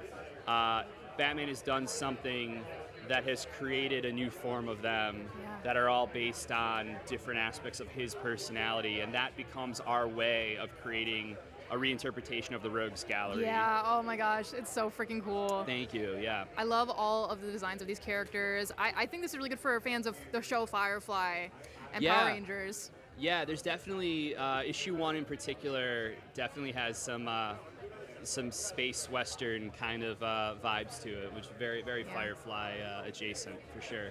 And this all started, you said, with some sketches that Dan Mora posted online, is that right? Yeah, so I've known Dan for about a decade at this point, and we, both worked on the Power Ranger comics at Boom, and so about 5 years ago now, Dan, who loves Power Rangers and Super Sentai and Kamen Rider, he was posting these designs online, which were his interpretations of the Bat family by way of Kamen Rider and Tokusatsu aesthetics, and Matt and I were seeing them and just drooling over them, and I messaged Matt one day. I was like, would it be crazy if we asked Dan about building a pitch around these designs? They're too good to just be for fun. And Matt's like, I don't think that's crazy at all. So I texted Dan and I asked him that very thing, and he was totally up for it. So we pitched what became Immortal Legend Batman, and we were just starting to get some traction with it, and then there were all these layoffs at DC, and so everything ended up just kind of going away until last year. I bumped into an old, actually, Power Ranger editor of mine, Matt Levine, who's in charge of a lot of the Elseworld stuff and Black Label at DC. And I told him, we've got this thing, and Radiant Black had come out since then, and Inferno Girl Red, and Matt and my Ultraman, and it ended up being probably the fastest, easiest green light process I've ever had in comics. And here we are 5 years later doing it, and it's been a blast. It's kind of like the first thing I've done with DC in a minute, and it's been a really, really great experience, honestly. Very warm reception, and we'll see if there's more on the horizon. Yeah, oh yeah, we'd love that. You are an expert world builder, not even just within these comics, but the whole world of all these comics with the Massiverse. For those watching who are not familiar, what is the Massiverse? Yeah, so the Massiverse is our shared, interconnected superhero universe that we do at Image Comics. My company, Black Market Narrative, is kind of our creative collective studio that we make all the books through, and then we publish at Image. It's headlined by my book, Radiant Black, that I co-created with Marcelo Costa. Radiant Black is like, if you like Power Rangers, it's like Power Rangers with adult problems. If you don't like Power Rangers, then I would describe it as like a super contemporary superhero series about two very disillusioned millennials navigating failed dreams and crippling credit card debt with the help of miniature black holes and existential giant robots. So all the fun stuff of our times, my generation's times. Relatable. Yes, but we take really wild swings with it. And as I was alluding to before, we like to really push the boundaries on what you can kind of do in comics. So we've done everything from like issues inside the black holes we do entirely with fluorescent Pantoning, so the whole book's a blacklight comic. We've done cool. secret animated short films that are hidden in the book through QR codes with like Will Friedle from Boy Meets World and Batman Beyond voicing Radiant Black. We've done some live action stuff that has been out on our socials. And it's for me about trying to not only do something really forward thinking as far as the genre and the medium, but also a way to celebrate the very genre and mediums that I love so much, which is both comics and superheroes. So it's trying to bring some of that kind of magic back into the space that has meant so much to me for most of my life. And what's cool about the line is that every book is its own thing. So you only have to read the titles you're interested in.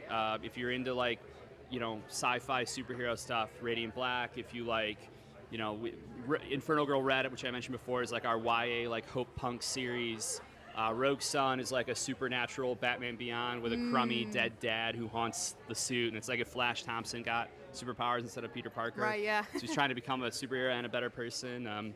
And then once a year we do like a crossover, like a 50-page done in one, where all the characters meet up. And if you've read the books, it's additive to everyone's story arc, but if you haven't, you'll learn everything you need to know in that single issue.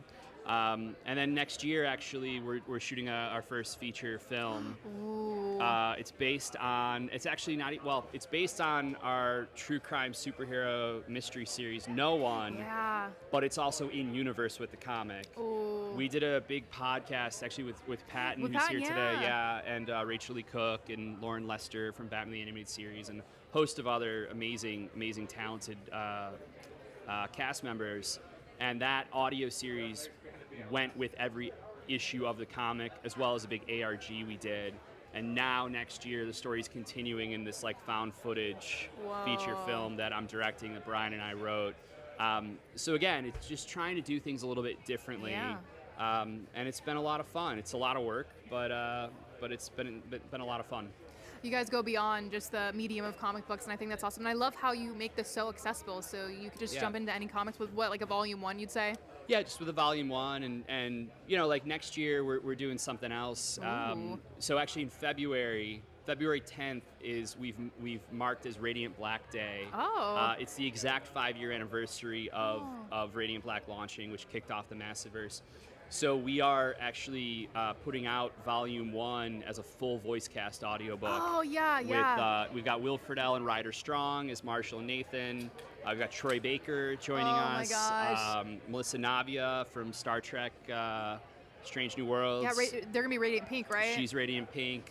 We've also got Ann Yatko from Jujutsu Kaisen as Radiant Red. Nice. Phil Morris is voicing Radiant Yellow. And we're actually going to be throwing a party here at Revenge of on Radiant Black Day, along with a big black and white edition of issue number 1 that includes the full script for the comic as well. Oh my gosh, cool. It's again trying to do some fun things. You guys are doing so many cool things. I'm so excited. Do you have any new announcements coming up for the Massiverse that you could tease or that we should keep an eye out for? Well, the big one right now is, like I said, Infernal Girl Red. Book 2 is about to kick off. We're serializing it as 40-page comics, so it's technically a 3-issue kind of miniseries. Cool. And part 1 has final order cut off on Monday. That's the 10th of November. 10th of November, yeah. So that's the big one right now. And then there are some more announcements coming up, but we've got to get through I got to finish the audiobook, and Nice. we're pretty deep into No One stuff now. So nothing else I can announce at the moment, but We'll keep an eye out though. definitely keep an eye out on our newsletter and our socials. When writing for all these mediums, from comic books to movies and even adapting to the audiobook, what are some of the similarities and differences when telling stories through these different platforms? Well, one of the things that I've always tried to pride myself on is writing to the strengths of the medium that I'm working in. Even if it's an adaptation, like that's a big thing to me. Like I don't want translations, I want adaptations. I want to take full advantage of the concept as well as the format that we're expressing it in. So to that point, there are things that you can do in audio that you can't do on the page, but there's also things that don't necessarily translate from the page to audio super well. So you just have to, for me, it's all about keeping in mind like the user experience, like the reader experience, or the viewer experience, and designing for that. So I do think there's some things like, I come from a screenwriting background, so I do think like dialogue, for example, it's just kind of the way I write. Yeah. It tends to lend itself to performing. So that has been a really fun thing on the audiobook, is just like watching what happens when actors of Will and Ryder's caliber get a hold of these words and how naturalistic they can make it. But as far as like how scenes break down and things like that, sometimes you do have to make adjustments for sure.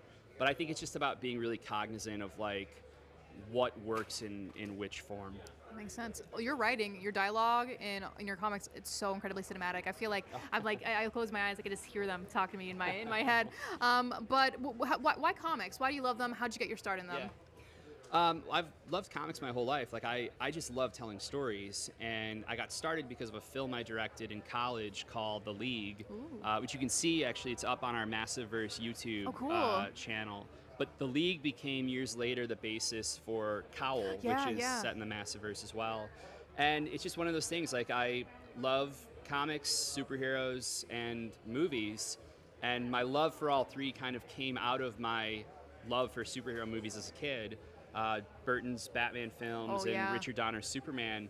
And so I never thought I could make comics. I never thought I could write or be a writer. I never thought I understood enough about the world to be able to capture anything interesting. But after I made my film in college, some doors opened up from it, and one of them was via Joe Quesada, who was the editor-in-chief at Marvel. He watched the film online and really liked it, and so I looked at it as like, this feels like an opportunity that was unexpected, but like I'd be foolish to pass up on this, and started pitching to Marvel and got an issue of Captain America about a year and a half later, and then that kind of opened the floodgates to now, gosh, 16, 17 years later, I've done a lot of books. But I still love, I was a sound editor for 10 years. I still love audio. I still do a lot of sound editing for stuff in our world. Nice. So like the audiobook fits perfectly. Oh, yeah. Love directing. That's my first love. So being able to now combine all those things with the Massiveverse and my little company, Black Market Narrative, is like, it was a road that was unexpected, but I'm really happy that I've been able to kind of get back to the things that, you know, I'm still very passionate about. I'm just exploring them in a slightly different way than I thought I would be. Telling stories through all the mediums, that is amazing. Where can people find you online? You got a few websites, that's right? Yeah, so I'm on Instagram at Kyle D. Higgins. We have a YouTube channel at, I think it's Massive. It's just at Massiveverse on YouTube. On Instagram, we have a Massiveverse account as well, at massive.verse.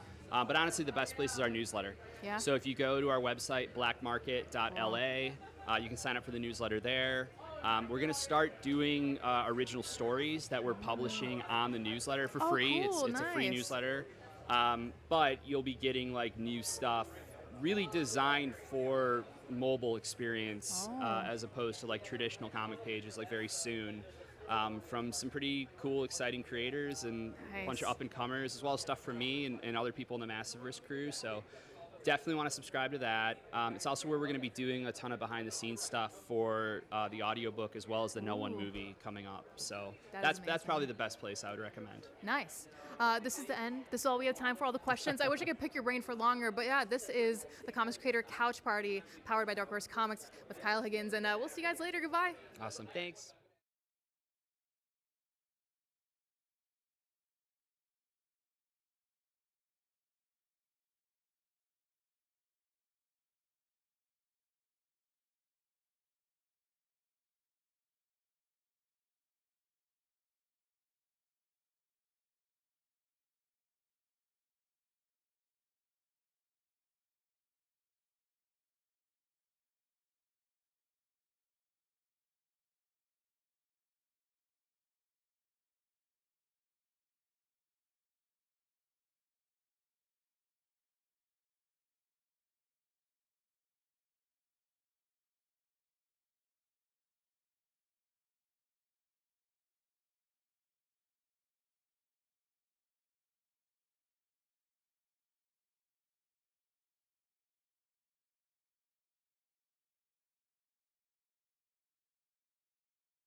Gotcha. All right.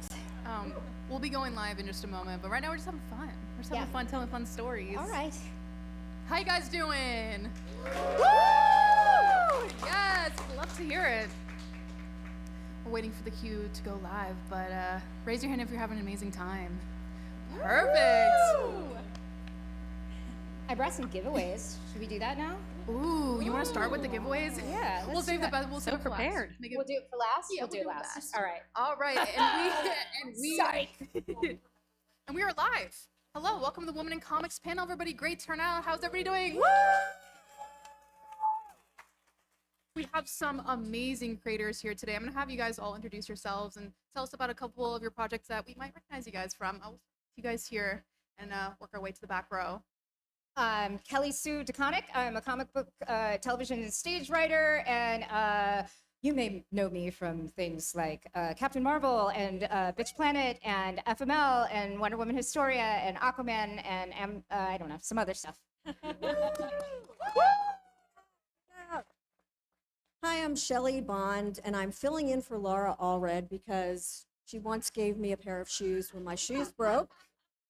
I've been a comic book editor since The Cure released Disintegration, and for some of you in the crowd, that's 1988, but I was a very small child at that time, prodigy. I edit comics, I eat comics. I'm the editor of American Caper, which comes out on Wednesday. You must check it out. It's a fantastic new monthly series. Worked for Vertigo for 22 and a half years. Teach comics editing at Portland State. I live for comics. Woo! Jody Hauser. I write a lot of licensed comics, especially Star Wars, Stranger Things, Doctor Who, Critical Role. But I've also done a fair bit of superhero stuff. I did Mother Panic and Supergirl over at DC. I did Ms. Marvel and Black Widow, and coming soon, Generation X-23 over at Marvel, and Faith Valiant.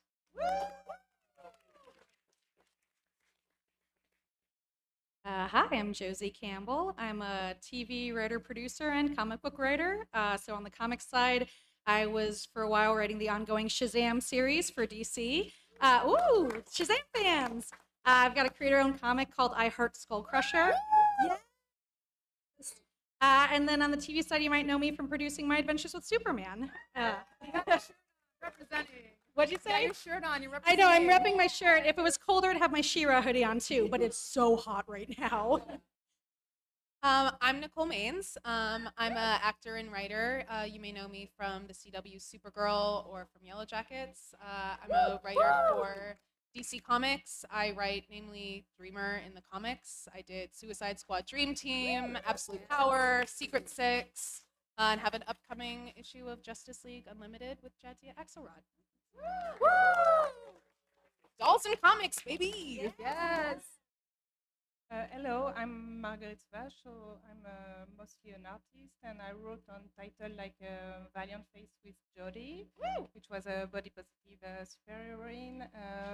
I'm mostly known for DC Bombshells, Power Girl, a bit of Wonder Woman, and various other titles. Yeah. Woo! Oh my God! We got some amazing comic creators here today. I feel like I'm starstruck. Thank you so much for doing this, guys. This is so much fun. I want to hear about your origin story. What made you fall in love with the medium, and how did you get your start working in comics? We'll go the same order as we did. I don't know. I fell into it back asswards. I grew up on Air Force bases, reading comics. I didn't really think about the fact that there were people that made them. When I was in New York, I met Will Rosato at a party, and it's like, "What do you do?" It was like, I draw comics, and I was like, "Oh my God, that's so cool!" He was like, "You're literally the only woman that has ever said that." And then I met a bunch of people through him, and I was on a comic book posting forum, and I don't know, I'm like really enthusiastic about the thing that's right in front of me, and I never really planned to work in comics, but I was just like, I want to do a short story with all my friends on the posting board, and then like work begets work, and pretty soon like that was what I was doing, and I just kind of like, oh, hey. We're really lucky to have you in comics because you changed everything. Woo! You are fierce. You're a phenomenal writer and force of nature in comics, and I love how much you care about comics education too. Yeah, well, this is going to get weird because like you have forgotten more about comics than we combined know. And if there is anyone out there who wants to do any comic book editing, or even if you want to create comics, you need to get a copy of Filth and Grammar. That's Shelley's book. That is like it's the comics editing Bible. Oh, thanks. Yeah. So we're gonna have like a mutual admiration society that's gonna get real weird. Oh boy, can't wait. Quick origin story for me. Like Kelly Sue, well, not like Kelly Sue. I didn't read comics as a kid. I liked the Peanuts gang. My sister was a reader, so of course I didn't want to read anything. I liked to tap dance and twirl the baton. Those were my things. But in college, I was a film student, and one of my teachers showed us a copy of a comic book to explain storyboarding to the class. And I couldn't believe my eyes. I didn't even know comics were still being made. It was 1987. I walked to the comic book shop, and I discovered Love and Rockets, and I've never left. So that's my origin story. So I grew up reading superhero comics because I was a big fan of Batman the Animated Series and X-Men the Animated Series, and both of them had tie-in comics. So it's funny that I write tie-in comics now because that's kind of how I got into reading them. But my dad also had a lot of his Silver Age DC, like the super weird Superman and Batman stories where Superman grows a really long beard because of red kryptonite, and Lois is going to find out his identity because Clark Kent has never had a beard. So I think I grew up really seeing like a wide tonal range in comics, and that really drew me in because it's like I love that it is a medium. It's not a genre, so you can tell all kinds of stories. And I knew I wanted to be a writer, but I kind of didn't put those things together until adulthood. When I went to grad school, I had some friends in school who were part of the early webcomic scene, so I started doing these like little strip comics because that was all I could draw. So I had a comic called Cupcake Power. Half the characters were cupcakes, so they didn't have hands, they didn't have feet, they didn't move, their expressions changed slightly. That was it. And because of that, I got to go to San Diego Comic-Con as a professional because I had a webcomic. So I started making connections, got in some anthologies, and then like Kelly Sue said, work begets work. So it all kind of grew from there.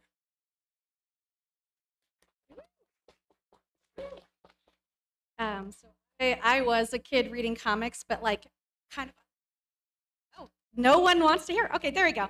I was a kid reading comics, but kind of under the radar because like my parents were like very down on comics. They were like, you could read like Disney stuff, and that was it.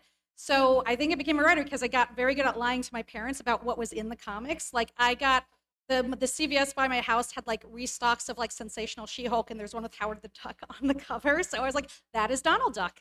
And they're like, oh, okay. And then they weren't reading them. So like I just got away for years with like buying like crazy stuff from us. Like I got Sandman through CVS. My parents were like, all right, well, it's written down. It was like years later that they're like, hold on, Josie, we were looking through your stuff and like these comics are not okay for kids. And I was like, sorry.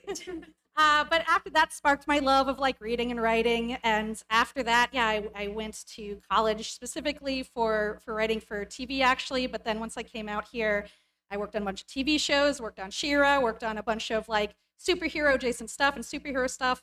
And from there, DC hit me up and asked if I'd like to write comics. So yeah, I came in a very roundabout way, but I guess the answer is lie to your parents.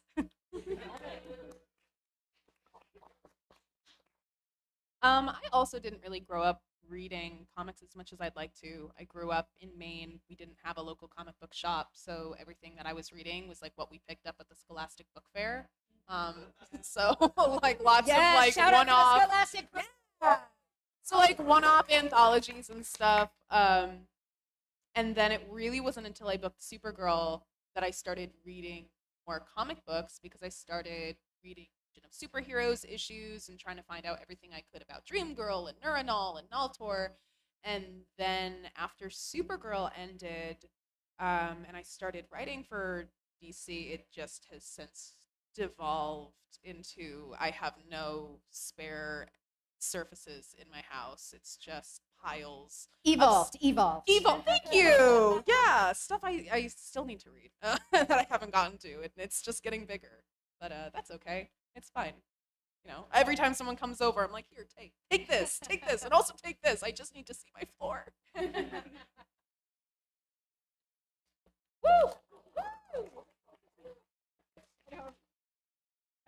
So I grew up in a foreign country. I think I can't lie about it. So I absolutely read a lot of comics growing up and watch anime. Most of them were not age appropriate. I were these kind of weird kids, shy, in a science. How do you say, like mostly on doing science, but I was the one drawing. So I kind of found my crew by doing fanzine, starting, and I kind of never stopped, and I keep on studying stuff that are not art related. When I graduate and my friends were, okay, you got your diploma, I was like, okay, no, I'm going to be an illustrator. And that's the way I start doing illustration and comics. So that's the story. I think it must be said, Marguerite, that you have brought such fierce fashion into comics with the covers you're doing for not only American Caper. She has a wonderful variant cover that's going to be for sale later on today. plug, because you have to. But fashion and comics, thank you for what you bring to it. I'm pushing. It's a long work. Doing my best. So a lot of you guys have. Oh yeah, all right. For those who work in television, may that be acting, writing, producing, what is it like? You know, working in both. There's a lot of overlaps I find with comics and the big screen. What are the similarities and the differences? I mean, for me, it's more control. It's as an actor, you know. Like you have It's okay. Well, you know what? It's fine. I'm also a theater kid. Yeah. So proud. You have less control as an actor, and it's more just sort of what is written and you do that. And there was some overlap, and we always were very fortunate to have room to pitch stories and ideas from comics that we had read or stories that we had liked. Jesse Rath, who played Brainiac, kept trying to kill me because he wanted like to do a story where Dreamer like haunted Brainiac, sort of like when Dream Girl was crushed and we really wanted. And they were like, I was like, stop. They were like, stop trying to kill Nicole. I said, no, let him cut. I thought that would have been fun, but in comics, it just gives me the opportunity to do all the stories that I didn't really get to explore on screen and take this character in places that we just didn't have the time or budget or opportunity to. And it's also been very cathartic as we descend further into fascism. To have Dreamer roll with the Secret Six, and Catman's like, nah, man, burn it down. I have a specific question for you as an actor. How does acting on the screen influence your writing and vice versa? I think it certainly helps me get into a character's headspace, helps me just understand motivations. I think it's kind of the same muscle, understanding motivation, understanding where they come from, and just the context of their lives, voice for sure. Yeah, I'm sure my neighbors hate me, because I also act everything out. Really? When you're writing? Specifically for Amanda Waller, because I'm trying to act it out, and I'm trying to make it seem, I'm like, here's the key I realized to writing Amanda Waller. If you say it in your head or out loud in CCH Pounder's voice and it doesn't sound right, change the line. That's amazing. I can back you up.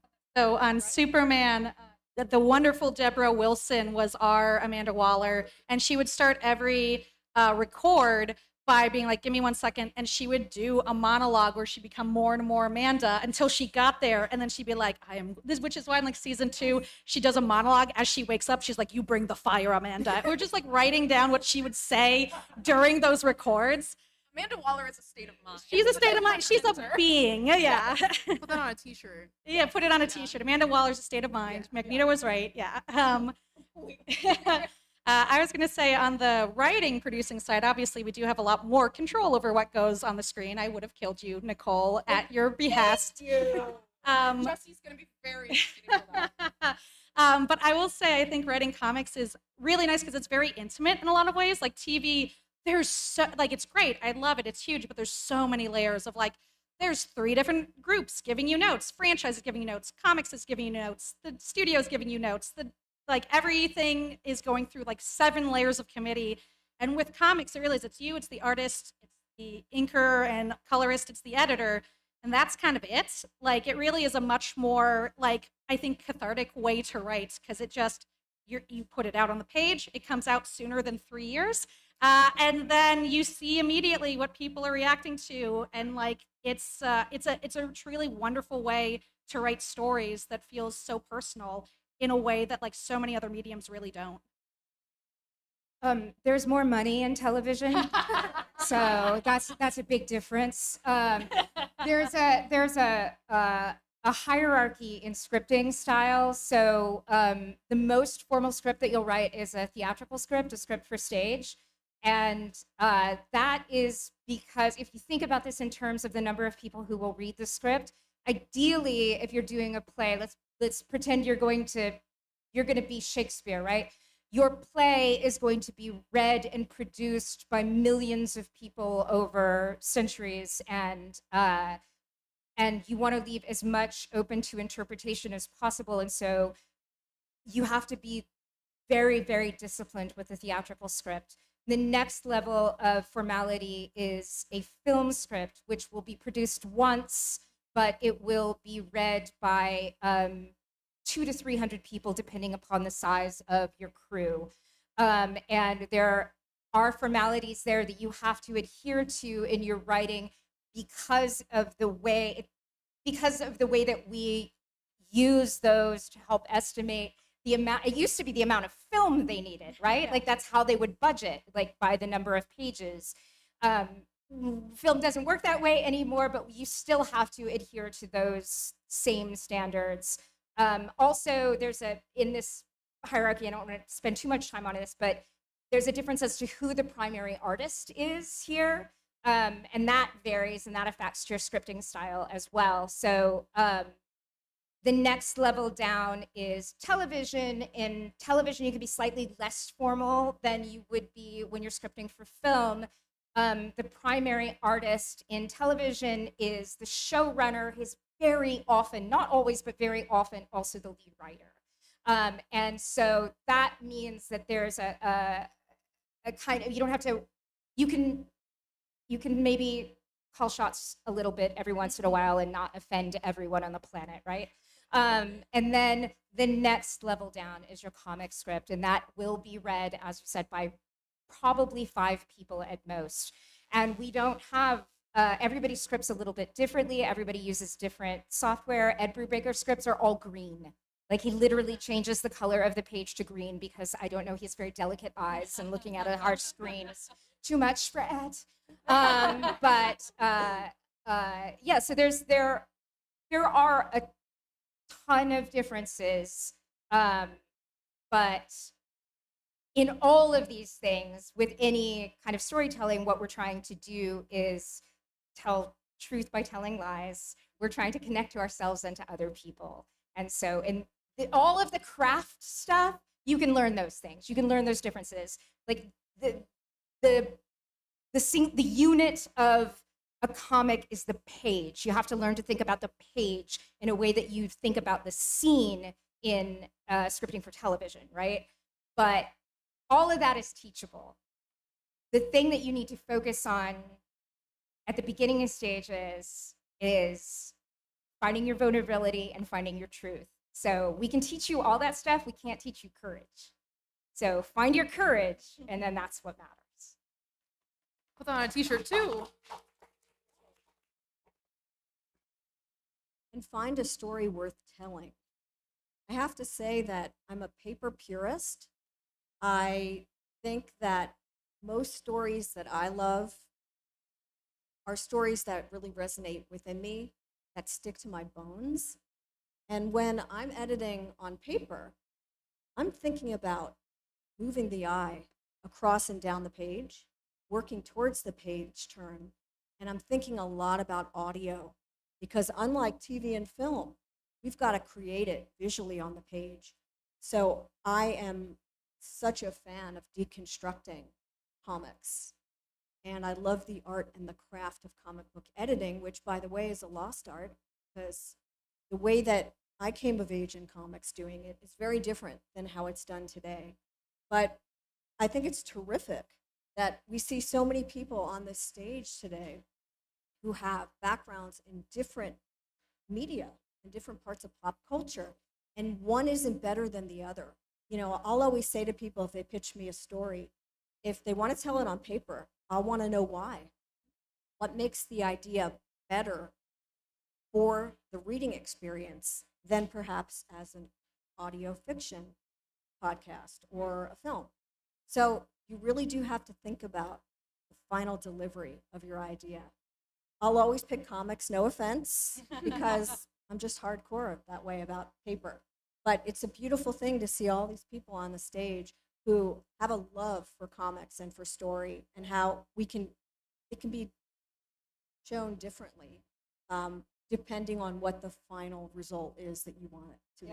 Gerard Way has the best breaking into comics story, and he was like, well, I had to become a rock star first. Yeah, that does not surprise me that is like his one-liner about breaking into comics. Of course, I will say that when I was working at DC Comics, he was a big fan of the Vertigo line, and in fact, he was an intern in the office at one point. He was not an intern for Vertigo, though. However, he was a big fan of Grant Morrison's work, and I was editing The Invisibles at that time. This is long before My Chemical Romance, by the way. He was just like an art student at the School of Visual Arts. I didn't know who he was. I thought he was somebody's kid brother. But he would peer into my office with his hair over his eye, and he'd be kind of sweating, and I'd be like, yeah? He'd be like, I really like the books you edit by. So Did he wear the eyeliner then? Oh, yeah, for sure. And I was just like, whatever, who is this kid? What is this kid doing here? So years later, when I found out who he was, it was really fun to work with him. But don't think for a minute that I let him just get by on his rock star good looks. I was shocked the first time he sent me a script because he was a phenomenal writer. And I took it so seriously that to this day, I couldn't tell you a My Chemical Romance song because I didn't want it to interfere with my editing of Gerard's writing. He's that good as a comic book writer. So there you go. Right on. You said there were some differences getting into then versus now. In general, this is for all you guys. What are some of the differences in the industry that you've noticed back today versus now? And what would you like to see in the industry, especially when it comes to being women and non-binary folk? I'll let someone else start with that one because I probably have too much to say, but I wrote a handbook called Filth and Grammar, the comic book editor's secret handbook, because there wasn't one, and I certainly wish I had one in the 90s when I was coming up through the ranks at DC Comics. But I'll let someone else answer the question. I feel like I came in at an interesting time in comics because the first published work I did was in a big anthology called Womanthology that at the time was the biggest comic book Kickstarter project.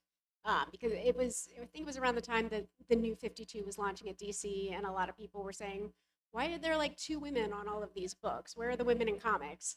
And so this anthology was put together as a charity project, like all the funds were going to go to different charities, but because that was sort of the discussion going on, so many big names in comics stepped up and were really promoting it. Like Jim Lee was one of the biggest people shouting out this project, and wrote a story that had 2 artists on it because one of the artists was in the middle of drawing a brand new Image book that released the same day as Womanthology, and that was Saga, and it was Fiona Staples. So, And this was a weird point where you could still give editors printed comics. And like, it was maybe the last year you could do this, but I actually took the story from that anthology and some of the other anthology I had done, got it up as a comic book to give to editors at, like WonderCon in San Diego and New York. And I think it really was the last year that editors would actually take physical things and not just leave it at the show afterward. And that was how I got the first work. I was actually pitching to Vertigo, and then Young Animal came along. So that was one of my first big projects. And I've been talking to an editor at Marvel who ended up leaving Marvel and going to Valiant, and that's where I wrote Faith. So it was just sort of that 1 year of convention, giving physical copies away, that got me my first 2 big books that let me quit my day job. But these days, it's a lot easier to just give someone like a QR code with a link to a file that they can grab. So yeah, there's a bit of wisdom I've heard that it's like once someone breaks into comics one way, they sort of seal it up. It's like breaking out of prison. So you have to find a new way to get in. Devin Grayson. It's once they figure out how you broke in. Breaking into comics is like breaking into Fort Knox. Once they figure out how you did it, and make sure no one can do it that way again. Yeah. Oh, and just for clarity, this was out 2011. So this was less than 15 years ago, and I feel like it shifted. Let's just say the first few years, all the panels I were on were women in comics panels. They finally had to like let us do like writing or license books and stuff. So, but it was still it felt very siloed initially. I mean, would you see me thinking like, do I go there? Do we go there? People say yes. People say do it. So I don't know if this is still the case, but there was some kind of women in comics anthology every year for 15 to 20 years, I would say, and they were important. And every time it was an opportunity for somebody to get a sample of printed work to be able to use to get more work. But my favorite, I live for the day when we don't do women in comics panels anymore. Me too. And my favorite women of comics panel we ever did was at Dragon Con, was when we hijacked it and we did men in comics. And we had an all-female panel, and we discussed men in comics. And when guys would ask questions, we would be like, did your girlfriend get you into comics? And spin around, show everybody what you're wearing, sweetheart. Do you like comics? Do you read Punisher? I bet you read Punisher. What would you guys recommend for a guy that wanted to read comics? What would be a good starter comic for a guy? Who could imagine a guy reading comics? What would that be like? So, yeah. Being a woman in comics, being a woman in comics is much like being a woman in the world. It's fucking exhausting. And like, we're not so different, you guys. I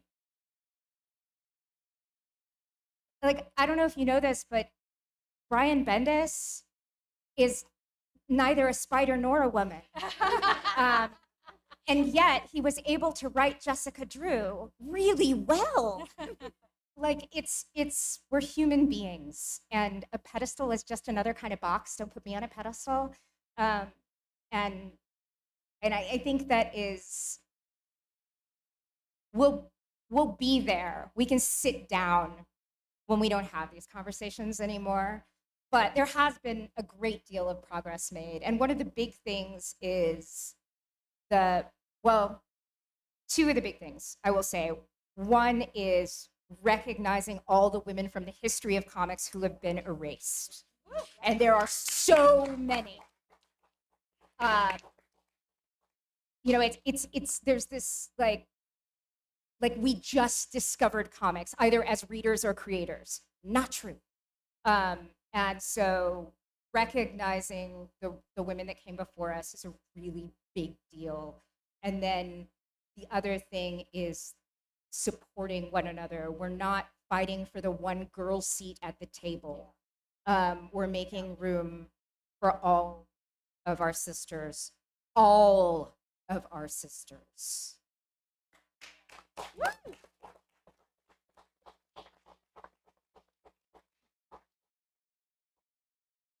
Yes, everything you just said, yes. All right, thanks. I did an interview with Jenny Frison recently, and somebody commented, "Oh my gosh, she's my favorite female comic book artist." And I was like, "Do we need our own category?" So I'm just so honored to be on this panel with you guys. Comics, especially book, we have to extreme battle against this male-dominated. I always say to people, make comics. Don't be afraid to roll up your sleeves. I teach comics editing at Portland State, mostly because my first boss in comics, Diana Schutz, who was a real hard-ass comic book editor, like one of the greats, she asked me to. And you kind of don't say no to Diana Schutz. Yeah. If anyone who knows Diana, she worked at Dark Horse for at least 2 decades, if not more. She's amazing. You I don't, love her so much. You don't say no to Diana. But I teach my students that what you need to do is be fearless, roll up your sleeves, and start throwing red ink. My students have to actually make a 1-page comic, a 9-panel comic, and most of them are English majors. And when they come in, I tell them they're not going to pass unless they start drawing, inking, coloring, everything. And some of them say, I can't draw. And that's when I hold up my art and I say, I can't draw. And they say, I can't write. And I say, I can't write. We do an anthology for the class every year, and everyone's work is featured. And that means that everyone that actually comes through that class has published work. Get visible, get published, go to shows. Don't be afraid to ask questions. You have to be your #1 advocate, and you really can't be afraid to mess up.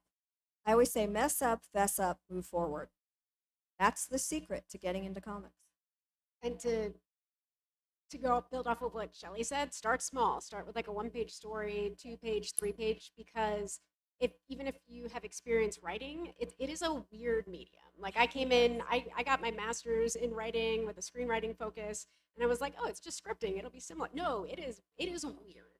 I actually had to unlearn a lot of stuff from screenwriting to be able to write comics. So make sure you can really make the best use of a very limited count of panels, because once you can tell a very short story, you can tell a much longer story in comics. I would also add, don't censor yourself with your stories. Like, especially now, I've had a lot of people being like, oh, like in this like day and age, are you gonna like pull back from the gay stuff? I'm like, no, like my original comic right now is a bisexual like menace running around murdering people. Like, don't write something that you think an editor will want. Don't write something that you think a producer will want. Write something that you want and that you want to see, because that's what is interesting. That is what's going to grab people. So never self-censor yourself. Always write exactly what you want, even if you think nobody else will read it. There's going to be one other person out there. Statistically, someone will.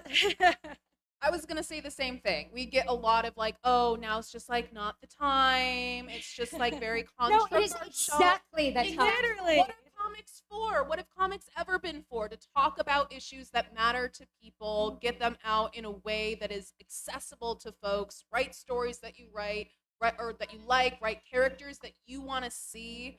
We're not in competition. It's not a pie. It is not a finite amount of representation. There is room for everybody's stories to be told. They all need to be told.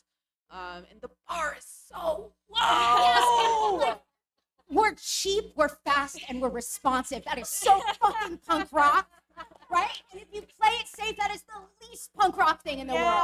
Right? So don't do that. Take chances. Also, make your shitty comics. Yeah. Because to get them out. You got it. There is no way. People think like the ideas are the hard part, right? Ideas are shit. Ideas are so easy. You have so many ideas every day. You just haven't learned to recognize them. That part we can teach you. Finding the courage, right? When you have an idea, it's in your head. And just like anything that's really close to your eye, it's hard to see. You don't have any perspective on it. So it feels like, oh, it's perfect. It's such a good idea. It's magical. And you take that idea and you put it down on paper. Now you have perspective on it. You can see all the holes. You can see all the problems.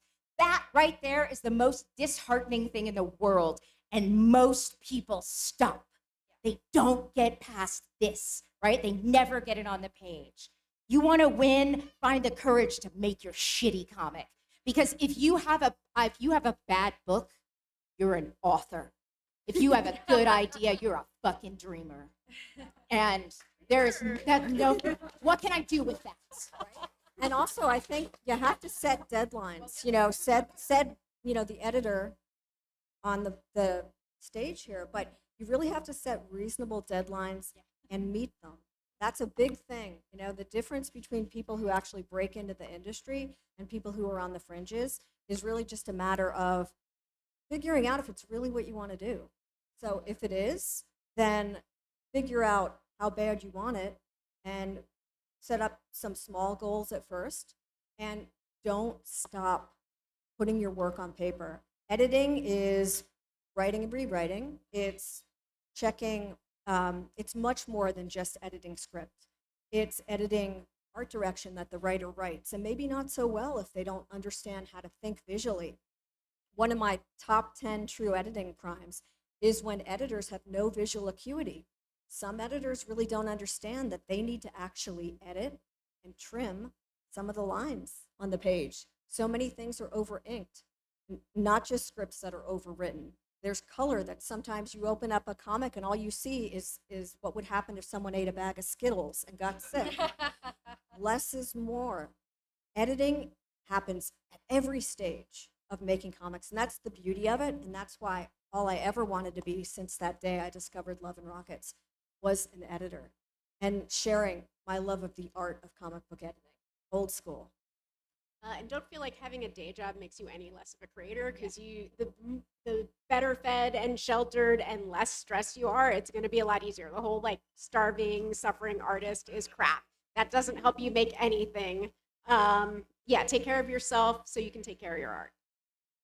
The last thing I would say was I got a really good piece of advice from a friend of mine when I was working on my first graphic novel. And this speaks to like negative self-talk and everything. And I think for a lot of like women and especially marginalized folks who have been underrepresented in comics communities and in the job market as a whole. And I think this speaks to even more than just comics. We are usually the first ones to say, I don't see anyone like me doing it. This isn't the space for me. I'm gonna pick myself and my script apart more than anyone else is. And so I was just talking to my friend, it's Candace Patton, I was on The Flash. And I was like, man, I've got this graphic novel script. I don't fucking know. I'm an actor, I'm not a writer, I've never done this before. I don't know if this is any good. She looked at me, she didn't give a fuck. She was like, girl, if you, just as a woman, ever are questioning the quality of your work or whether or not you deserve to be somewhere, men are working. And they haven't thought about that even once. So, who in here has aspirations to work in our industry? Raise those hands higher. There we go. All right. So, if you want to write, I have an assignment for you. So I want you to find a comic that you love, and then I want you to reverse engineer the script that would have created that comic. And then once you've done that, I want you to now rewrite that comic for a different artist. Okay? All right, so now you have your first 2 gigs. Did you guys write that down? Yeah. You guys got your pen, got your notes app?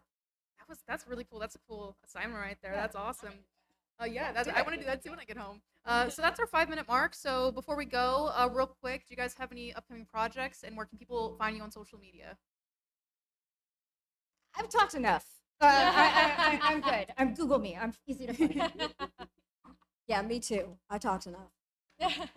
Generation X23 coming out early next year. I'll be signing here, and I'm on all the socials under a different name every time. Yeah, I'm not too hard to find though. You can find me at Cozy Jamble or cozyjamble.com because I made that handle in college and I've never changed it.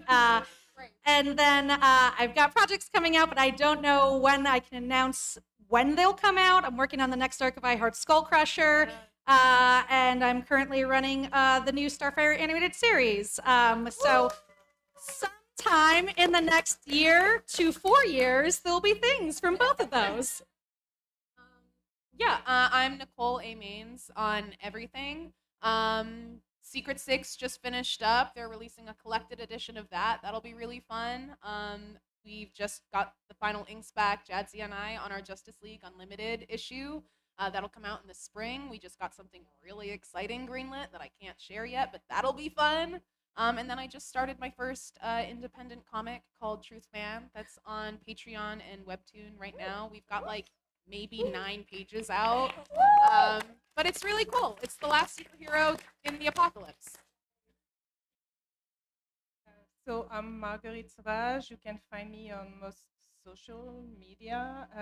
I'm currently doing a lot of covers and 2 graphic novels to be out in 2027. One for young adult with Little Brown, and one that I do write as well for middle grade for first second called Drawing Attention. And that's it. And also, as I mentioned before, Marguerite has a phenomenal variant cover for American Caper #1, and it's here. We'll be signing American Caper in a few minutes, so please stop by, even just to say hey. We don't expect you to buy the comic, but just come say hey, and thank you so much for being such a great audience today. I just noticed a kid in the audience, and I've been cussing up a storm, so. This was amazing. Thank you guys so much. It was an amazing panel, Thank you, amazing Sammy. turnout, and yeah, we'll see you guys later to those watching at home on the live stream.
And as of recently, well, relatively recently, it was announced that you're going to be doing Absolute Green Arrow from DC Comics. I am, yes. What's like joining the Absolute universe and kind of doing your own spin on Green Arrow? I know you can't say too much. Yeah, I can't say anything.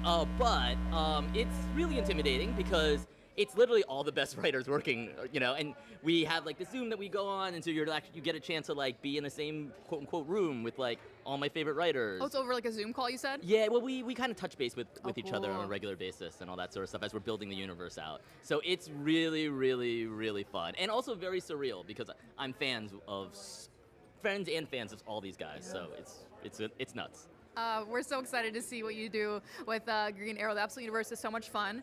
You're also part of the Corpse Crew. I am. For Exquisite Corpses, Yes. a series created by James Hennon IV and Michael Walsh.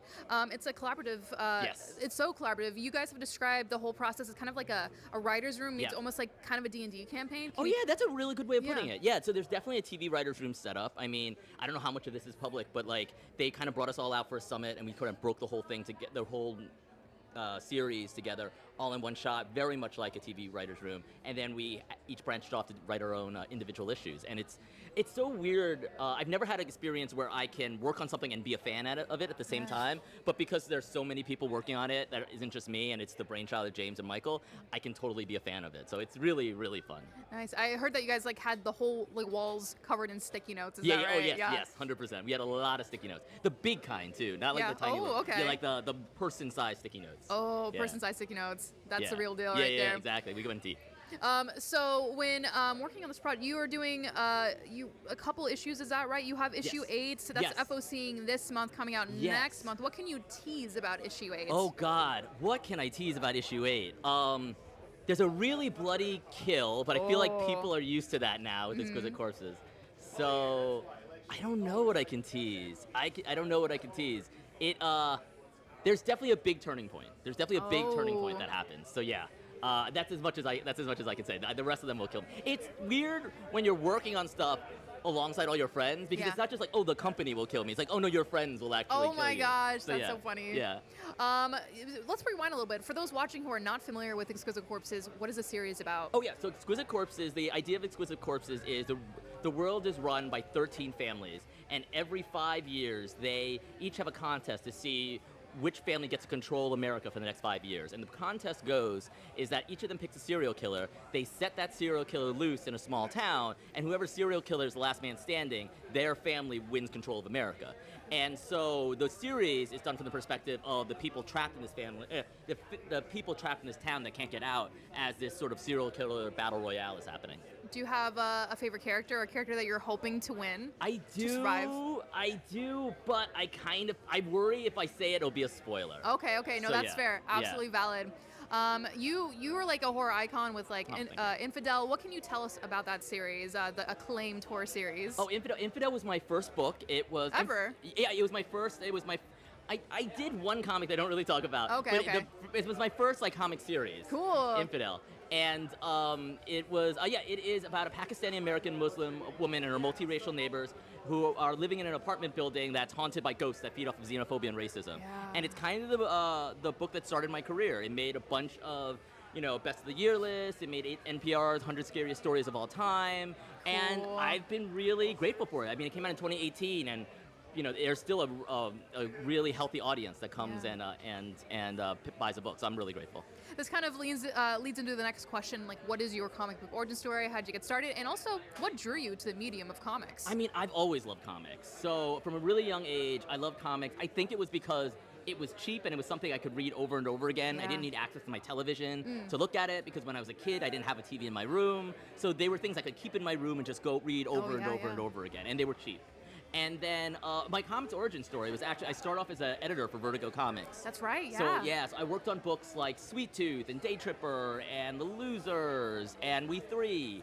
And I was an editor for a while. Then I got recruited to be part of a think tank to turn comics into other media. That led me to LA, where I started DC's TV division, leading off with the Arrowverse suite of shows, and Gotham on Fox and all that stuff, and iZombie on CW. And then The exec life was getting me farther and farther away from the creative stuff, and so I Okay. decided to start writing, and I've been writing TV and comics simultaneously ever since.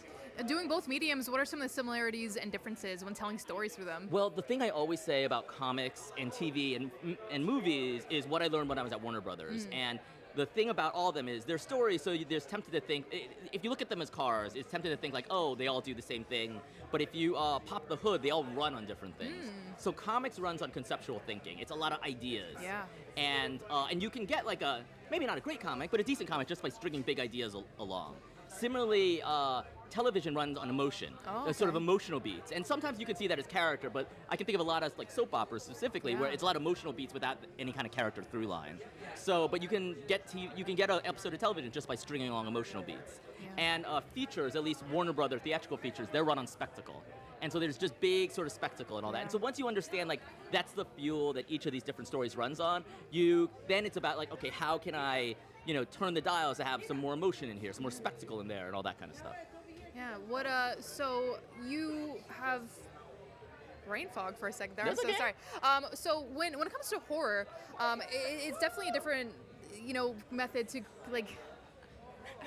Porn star, I don't know what's wrong with me right now. It's okay. I'm so sorry. That's all right. But when bringing horror to life in comics and then movies, what do you think are some of the differences, especially when you don't have like the audio element? Well, I mean, the audio element is a big thing, but I think also too, in comics, the reader controls time. Right, yeah, the the pacing. in film and TV, sort of the storyteller controls time. So you have to, so the trick in comics is to use space in such a way that you are controlling where the reader's eye is, and sometimes that's as simple as where the page turns are, but sometimes sometimes that's a little trickier, and you borrow from some of the tricks of graphic design of how do I hide a scare in a page so that they don't notice at first glance, Right, 'cause but they're, like, as they're turning. reading it, that's where they come around, and that's always fun to kind of work out with the artist of your book. Nice. And when writing for established IPs like DC Universe, Absolute Universe versus creator-owned series, what do you like about the different aspects of them? I mean, I think the challenge for a creator-owned book is you're trying to get people excited about a new idea. Yeah. And so new ideas are always tough to sell. Okay. And so, but the flip side is if you're working for something established and you're doing work for hire, those are ideas that are not new. They come with their own fan base. So it is a trick, and we'll see how good at it I am, where you're kind of giving them what they want without them knowing that they want it. Okay. And it's a thinner thing, target you're trying to hit. Yeah. And part of the fun is how well you can hit that target. Nice. And for those who want to get into comics watching, do you have any advice? Yes. Actually, if you're thinking about writing comics, the best guy I know who figured out how to break into comics is a writer by the name of Julio Anta. He writes a book called Home. He did a Blue Beetle graphic novel for DC. Me and him have an interview on the internet with Skylight Books where he talks about how he broke in, and it's the smartest way I've ever seen anybody break into comics, and it proves that like anybody, Julio is very, very talented, but it's a way that everybody has access to. So if you're looking to break into comics, Julio Anta, he did a book called Home. Look for an interview he did with me at Skylight Books. Amazing. Are there any resources people should get their hands on? I mean, I always recommend Understanding Comics by Scott McCloud. That's sort of that's sort of the go-to. Yeah. More than anything else. If you're thinking about pitching Marvel and DC, which you shouldn't do until you're further along in your career, you should preferably start with your own stuff. But I found Brian Michael Bendis' book On Writing Comics, I think it's called. Really great if you're thinking about pitching to Marvel and DC. Amazing. So, What do you have in your hands right here? So Tom Pinchuk, I bumped into him along the way, and he has like 2 comics that he kind of just gave me. So I'm very curious to read them. Amazing. Yeah. What are some of your favorite comics that like kind of helped shape your voice as a writer? God. I mean, Grant Morrison's The Invisible. Grant Morrison just in general. Okay, yeah, huge yeah. influence. The Invisibles I must have read like 5 or 6 times the entire series. Nice. Garth Ennis was also a huge influence. Preacher, Hitman, but also specifically he did this like one shot called Heartland that I've read like a dozen times at this wow. point. Yeah. It's a really great. It was probably the first time I read a Marvel DC comic that was just a family drama. Yeah. And it was so cool, and it had like a real influence on like all the stuff that I would work on since then. Oh man, that's amazing. So yeah. And do you have any movies that you watched growing up that kind of led you to getting into the writing aspect of TV? I mean, I don't know growing up, but I know a big influence of mine is Aaron Sorkin's The West Wing. Okay. As well as David Simon's The Wire. Those are 2, I mean, that's much later in life, but there was around that time, Battlestar Galactica, Battlestar Galactica was another one, where they were kind of blending like politics with like genre, Yeah. or The West Wing isn't really a genre show, but just the way they integrated politics into storytelling was really influential to me, both as an editor, as I was edit books, but then as a writer, as I try to figure out how to tell genre stories that are hopefully entertaining, but talk about other things than just the story at hand. What are your favorite genres to write in? Oh God, I mean, I've been doing a lot in horror, and lately it's been a lot easier and a lot of fun to write in horror. So I've been doing that a lot. But I mean, all of them have their like own fun, you know? Yeah. I think honestly, like the genres I want to work on are the genres I haven't had a chance to work on yet. Yeah? You know, so like I would love to do a slice of life thing. Oh, I would yeah, love, cute. Yeah, I would love to do a romance comic.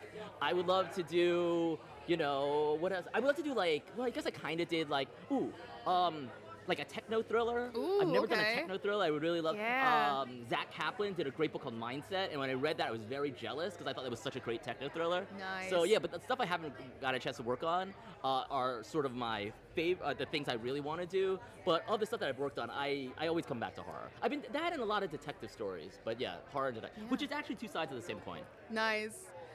So we're gonna wrap up the stream now. I wish I Cool. could talk to you longer. Oh, it's so great listening to you talk about all comics and stuff. But real quick, do you have any stuff you could talk about that are gonna be announced soon, or something we should keep an eye out for? Well, I mean, the one you talked about was Exquisite Corpse 8, comes out next month and will be FOCing soon.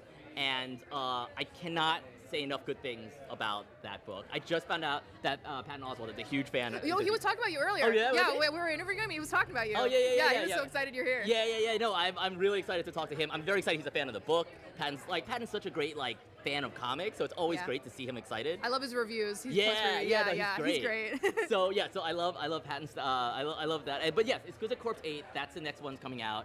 I do have Absolute Green Arrow coming out in the spring of next year. Nice. Hopefully, it is not what people are expecting, and hopefully that's a good thing. It's the most secretive thing I've ever worked on, so we'll see how people dig it. Nice. All right, guys, thank you so much for watching, and we'll see you later. We're gonna be streaming all day. Don't worry.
live from the Comics Creator Couch Party, powered by Dark Horse Comics here at Revenge. We are joined with Gabriel Luna. How are you doing today? I'm great. Thank you, Sammy. How are you? Good. Isn't the event so beautiful? It's a lot of fun it's today. amazing. Yeah. This compound keeps growing. Yeah. And Jeff and I have been friends since he opened it, and I love this place. It's my local shop, so I'm always here anyway. And you are the Ghost Rider. You're a superhero. Yeah. You also were that was on Agents of Shield. You're in The Last of Us, Yes. Terminator, Dark Fate, and you're also a musician, producer, and director. You do it all. Yeah, That is outstanding. I try to. I just do everything a little bit, I guess. Jack of all trades, but yeah, I just like to make things. That's why I love this, just because he just pulls together a bunch of people with amazing imaginations, and just we all celebrate the things they make. Yeah. You have been in so many like famous nerd pop culture projects. Yeah. What goes into bringing these iconic characters to life? I mean, for me personally, I just feel that it's a kind of a, you just gotta it's gotta be personal to you. Yeah. I think if you love it, that'll translate through the screen. And when we were doing the Ghost Rider, I just did Terminator Dark Fate, and I was going to do Hall H at Comic-Con. Oh wow, yeah, Hall H. At the time, the Ghost Rider show was going to come out, and they were, she turns to me and she says, "Wow, you're the Terminator. You're going to have the Ghost Rider coming out. You're going to be the king of the nerds down there in Hall H." And I was like, "Well, if they would have a king, he should come from among them," and because I absolutely consider myself a lover of this material, and I think that's what makes it work. You just gotta love it. Yeah. Do you have any favorite comics, or even Ghost Rider comics in particular? Oh yeah, I mean, of course, Felipe Smith, who created the character, and all of those first books that he and Trad Moore did. I love the kind of the Avengers run where Robbie became an Avenger. Yeah. The Jason Aaron run, the Avengers. But I'm like, I don't know. I love everything. I'm a big Ed Brubaker guy, and Bendis, who was here today. Yes, kind of amazing. But yeah, I love it. I've always loved it. Silver Surfer, I think, is a big kind of favorite of mine. Yeah. Did you like the new Fantastic Four movie? I love. You know what? My brother's in that, and I haven't Yeah. seen it yet, Yeah, but it he just is. hit Disney Plus, so I'm gonna watch it. Nice. I'm gonna watch it. I've been waiting. My girl and I was like, she wants to watch it too, but we have to coordinate our schedules. But yeah, no, I guess Silver Surfer Black is a great run that Trad did all the art for, which is one of my favorites. But, yeah. So you read comics? Do you play video games? What other aspects of nerd culture do you Yeah. participate in? Yeah, I mean everything. I mean I grew up in the '80s and '90s, so it's video games are a big part of my life, and doing The Last of Us, Yeah. video games pay my bills, so I have to have love for it. But yeah, right now I'm like really into Death Stranding. Cool. I got to meet Kojima-san at South by Southwest. My buddy Norman is, of course, plays Sam Bridges in the thing. He's got a bunch of people I love that are all, actors and mocap actors in the thing. You got Guillermo del Toro and Margaret Qualley and Lea Seydoux, and it's just I love the way that our industries are bleeding together. Yeah. And very connected. And so much of what we're doing now is derived from the video game world, and I just I'm really, really happy. It's just like worlds collide. Everything I love is all in one big pie. Yeah. And this is the pie. We're in it. Yeah, we're totally in it. This place has just continue to grow, and it's exciting. Like every time there's a new wing of this place that opens up. The coffee shop just opened up. It's called And Destroy. Come play your games, play some tabletop games and some Magic the Gathering and all that good stuff. Yes. So yeah, that's another big thing. I love Magic the Gathering. Yeah. My brother put me onto that like 10 years ago, and when I was in high school, I was an athlete primarily and a student, and it wasn't until I started working in the arts and had more free time and expendable income that I really able to let my geek flag fly. So I just let it fly proudly now. Heck yes. Do you have a favorite role that you've ever been, or a favorite project you've been a part of? Oh yeah, I mean, I know it's a hard decision. Yeah, no, the easy answer is The Ghost Rider, because that was really kind of the first one that was kind of a global recognition, I suppose. Terminator, of course, Terminator Dark Fate, The Last of Us, play Tommy Miller. Those are all wonderful, and the audiences seem to really respond to those. I guess a couple of the smaller known ones. I did a feature called Transpecos, which I really love, with was written by Greg Cuidar and Clint Bentley, who recently wrote Train Dreams, which just came out, which is a beautiful film. And I was the lead of their first film. And I love that movie, love that part. I played a soccer star / spy in a show called Matador for Robert Rodriguez, Oh who's my a God, hero cool. of mine. Yeah, yeah. I'm a Actually, huge I was just fan. talking to Michael Allred, who's also very close friends Yes. with incredible creator, you know, Yes, oh, created big Madman, fan. and him and Robert are pretty close. And so, yeah, that's the beautiful thing about this. You meet people and you start cooking things together, see what happens. Yeah. What have been your favorite parts about being a part of the Comics Creator Block Party? I mean, I love Jeff. His attention to detail, his craftsmanship, everything here is considered and touched. I love Shay, who works at Dispersed Media, does amazing T-shirts. I mean, the whole staff, Coral and Kenzie and Jolene, everybody, they're just, they're like family now. So, like I said, I show up here and they can't get rid of me. So I'm just kind of like a lurker, revenge of lurker. Do you have any interest in like creating comics? Yeah, I mean, I used to. I love to draw. Yeah? I draw all the time.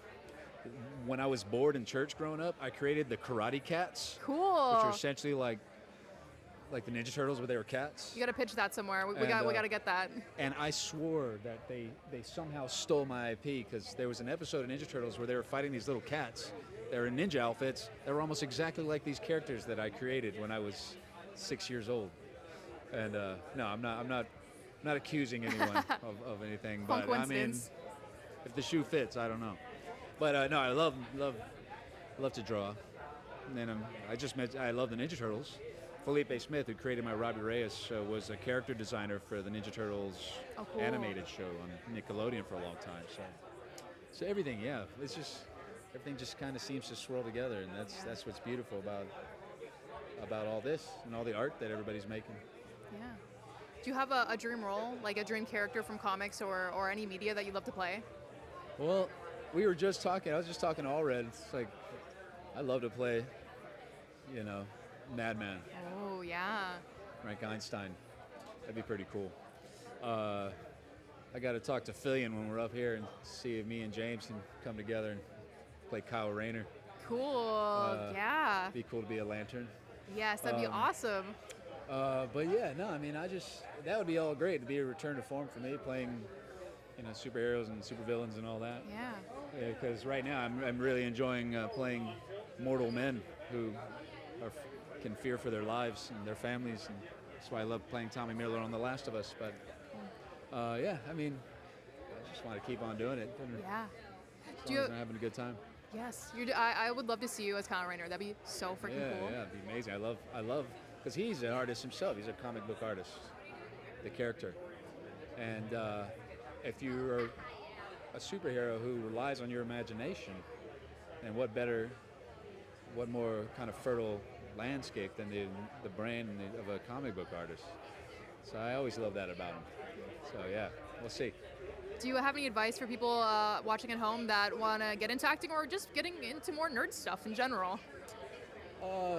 Yeah, just follow your heart, and even if that leads you towards something that's kind of scary, like run towards the things you're afraid of, and try to live a very full life, so that you're not a phony when you get there on the day.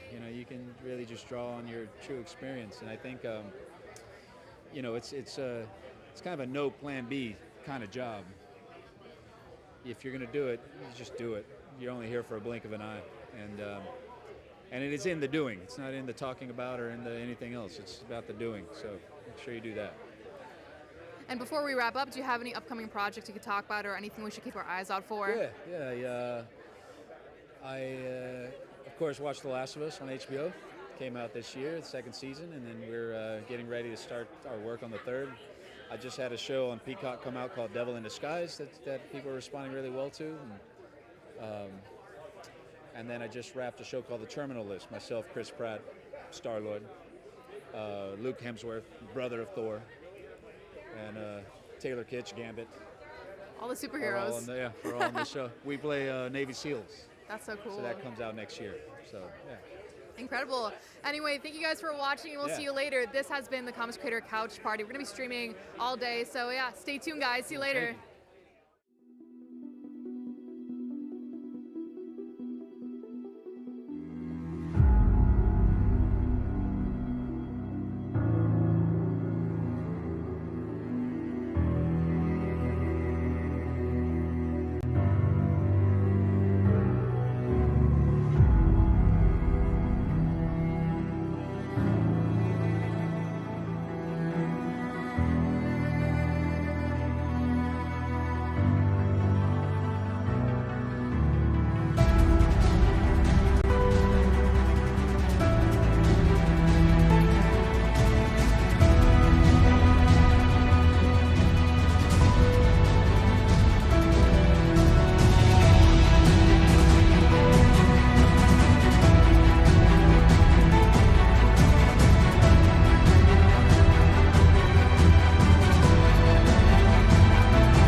And we are live from the Comics Critter Couch Party, powered by Dark Horse Comics here at Revenge Up in LA. And we are joined by the Nicole Maines. How are you doing? Hi, I'm good. Good to see you. How are Good you? to see you too. I'm great. This is an amazing event. It's so beautiful in here. All these creators coming together is inspiring. Yeah. We just did the Women in Comics panel We together. did just That do the you Women in were Comics panel. Fantastic. And you were fantastic. Thank you so much. We were fantastic. We were. That is true. Facts for here. us.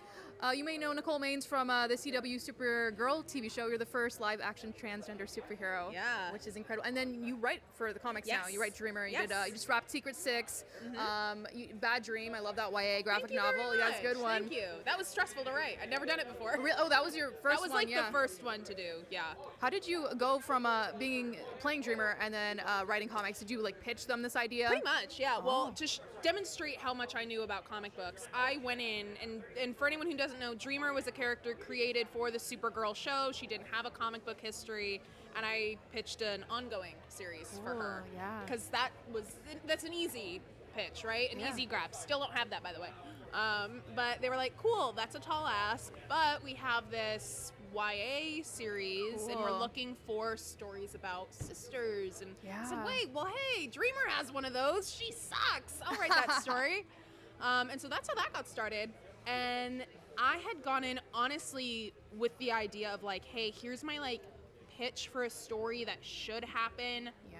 You'll find a writer and connect. I just think it should happen. Just Oh, okay, so you didn't expect to write it? No. Oh. Because I wasn't a writer. I was like, I'm trying to get the hang of the acting thing still. I don't know.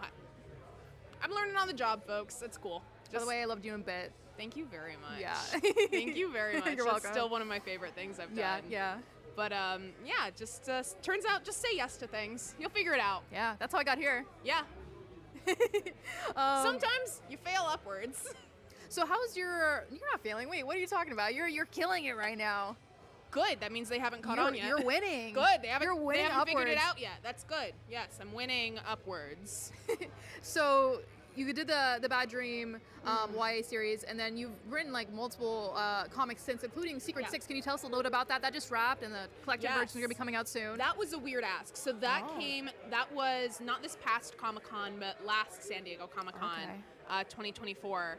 And I was up in the top of the DC booths where they do like the interviews and Yeah. everything. And my editor, Paul Kaminsky, came up to me and he said, hey, I was talking to Mark Waid and we have an idea for a story we want to pitch to you. What about a Secret Six series following Dreamer and all this? And I was like, sure, cool. I don't know what that is. Because I'm still learning, because we're learning on the job. There's a lot to like remember when it comes to the lore of the big two. You know, I Yes. think it's Oh really my natural God. to ask questions. You know, Yeah. I don't know. I'm a professional comic Yeah. book reviewer. I don't know everything, and I'm not gonna pretend to, because Yeah. very few do. You know. Yeah, so went in, I read Gail Simone's 2005, 2008 runs, Yeah. loved them, realized it's lightning in a bottle, realized I was not going to recreate that lightning in a bottle. No. So we did a pivot. And we were like, well, let's do, half new cast, half returning. Cool, yeah. Because Secret Six already kind of had a revolving roster Mhm. somewhat. But of course had to have Catman and Deadshot. It just wouldn't have been Secret Six without them. Yeah, and yeah. whatever they have going on.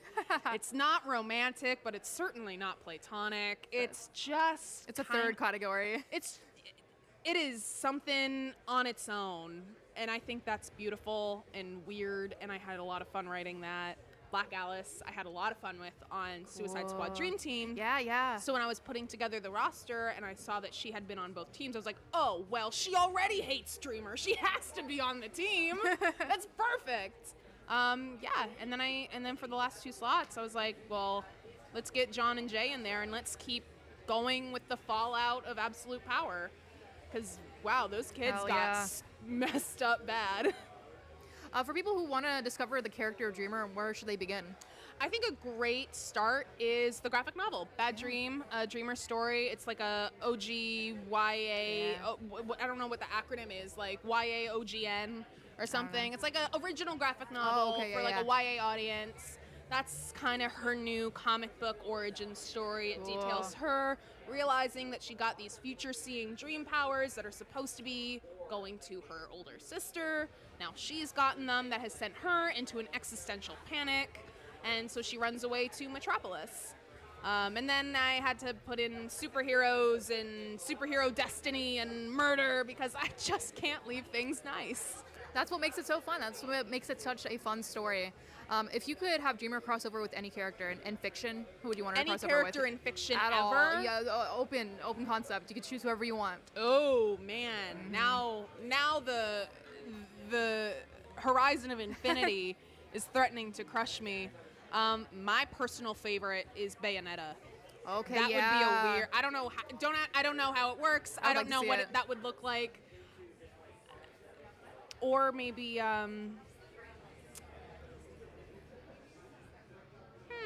maybe Marilyn Moonlight. Cool. Would be really cool. That's also Nice. doable. Okay. That could be yeah. really cool. I feel like time travel, future seeing could go hand in hand in a weird way. Yeah. What's next for Dreamer? Is there anything you could talk about? Yes. So we have the new issue of Justice League Unlimited is going to drop in the fall. And that's Nice. going to feature Dreamer with her good friend Galaxy, written by Yes. Jadzia Axelrod and Yes, myself. I love Galaxy. And they're teaming up with Star Sapphire and Adam Strange and Green Arrow. And they're going to space and they're going to Naltor that has been turned into evil, wicked police state that they have to liberate. Incredible. I'm so excited. We're going to Naltor. I can't remember the last time we've gone to Naltor in the comics. Dude, that is awesome. It's awesome. I've had a lot of fun with the world. Our Pinterest page is crazy. Oh my god, yeah, Pinterest is a great resource to Oh, man. get your visual vision together. Oh man. For outfits, for planets, Yeah. character. I love it. I love Pinterest. I'm on Pinterest, man. Yeah, man. Good stuff. Takes me Yeah. back to my high school days. That was how I was And figuring let out me who tell I you was what, with and I've had Pinterest. that account since high It's the school. same one. Me Yeah. too. Me too. I've not changed it. Do not look at all the saved ones. Nope, They're nope, embarrassing. Nope.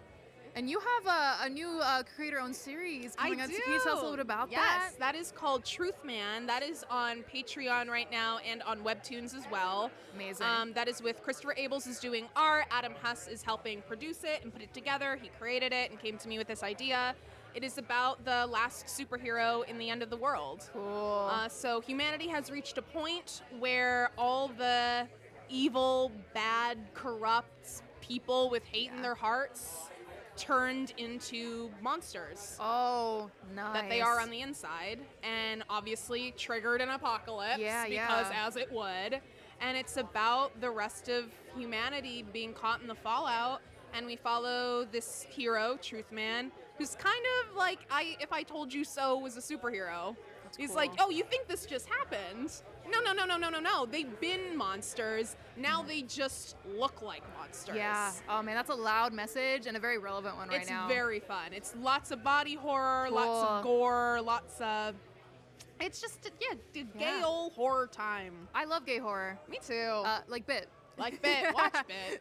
This Please, is actually for just me. a big like advertisement for Bit. Completely. As it always is with us. I mean, I'm the target audience. I love vampire. Like you just I'm can't like, go wrong. well, that's when I got the script. I was like, gay women who stalk Los Angeles and eat men. Yeah. Those are heroes. They are heroes. That is so true. Yeah.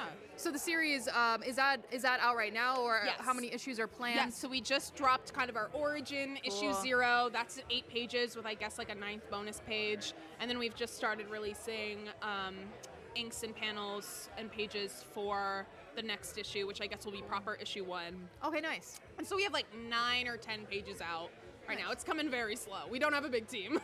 No, comics are a very collaborative thing, and I think, readers understand that it takes Yeah. time. But you've been in so many incredible projects like Bit, and, the CW Supergirl show, and Yellow Jackets. Yeah. What is it like, since taking on both of these roles as a writer for comics and an actor, how do they influence each other?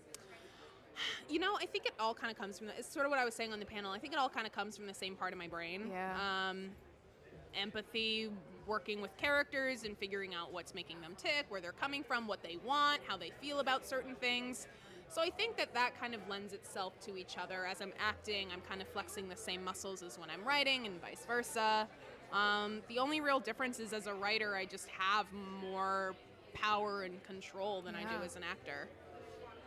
So I feel like from an outside perspective of like a reader, I feel like it's like you're gonna be the director and Totally. like the producer, and then the artist is like the cinematographer. So I feel like it overlaps a lot. Yeah. So maybe I should try my hand at directing. Yes, we would love to see it. Maybe no. Bit That- 2. I don't. But also, I don't want more things on my plate right now. So maybe not. Maybe I spoke too soon. Understood. No, we'll work our way up there. So speaking of things going on, do you have any upcoming announcements or things we should keep an eye out for? Yeah, well, we've got, I think the next thing coming up down the plate for me, I just wrote a really exciting story that I don't know if I can say who the characters are that I wrote. Cool. But it's for the new Supergirl Next Door Valentine's Day anthology for DC. I wrote a 10-page story for that I'm really excited That's about. exciting. Sweeney Boo is doing the art. It's amazing. Cool. I don't know if I could, I'm not sure if I was supposed to say that, but I'm really excited We didn't about say it. anything. We didn't. What? Oh, who me? Well, how'd I get don't know. here? I don't know where I am right now. That's gonna be beautiful. I love Sweeney's art. Yeah. And then we've got the Justice League Unlimited coming out in the spring, and then we just got greenlit for a new thing that I definitely can't announce yet. But that I am so excited for. Incredible. Yeah. Thank you guys for watching. Follow Nicole Maines on socials to stay up to date. And yeah, this has been the Comics Creator Couch Party. We're going to be streaming all day, and we'll see you soon. Yeah. There's no couch, by the way. No, well, the people at home they're on the couch. Oh, yeah. Well, the couch is actually.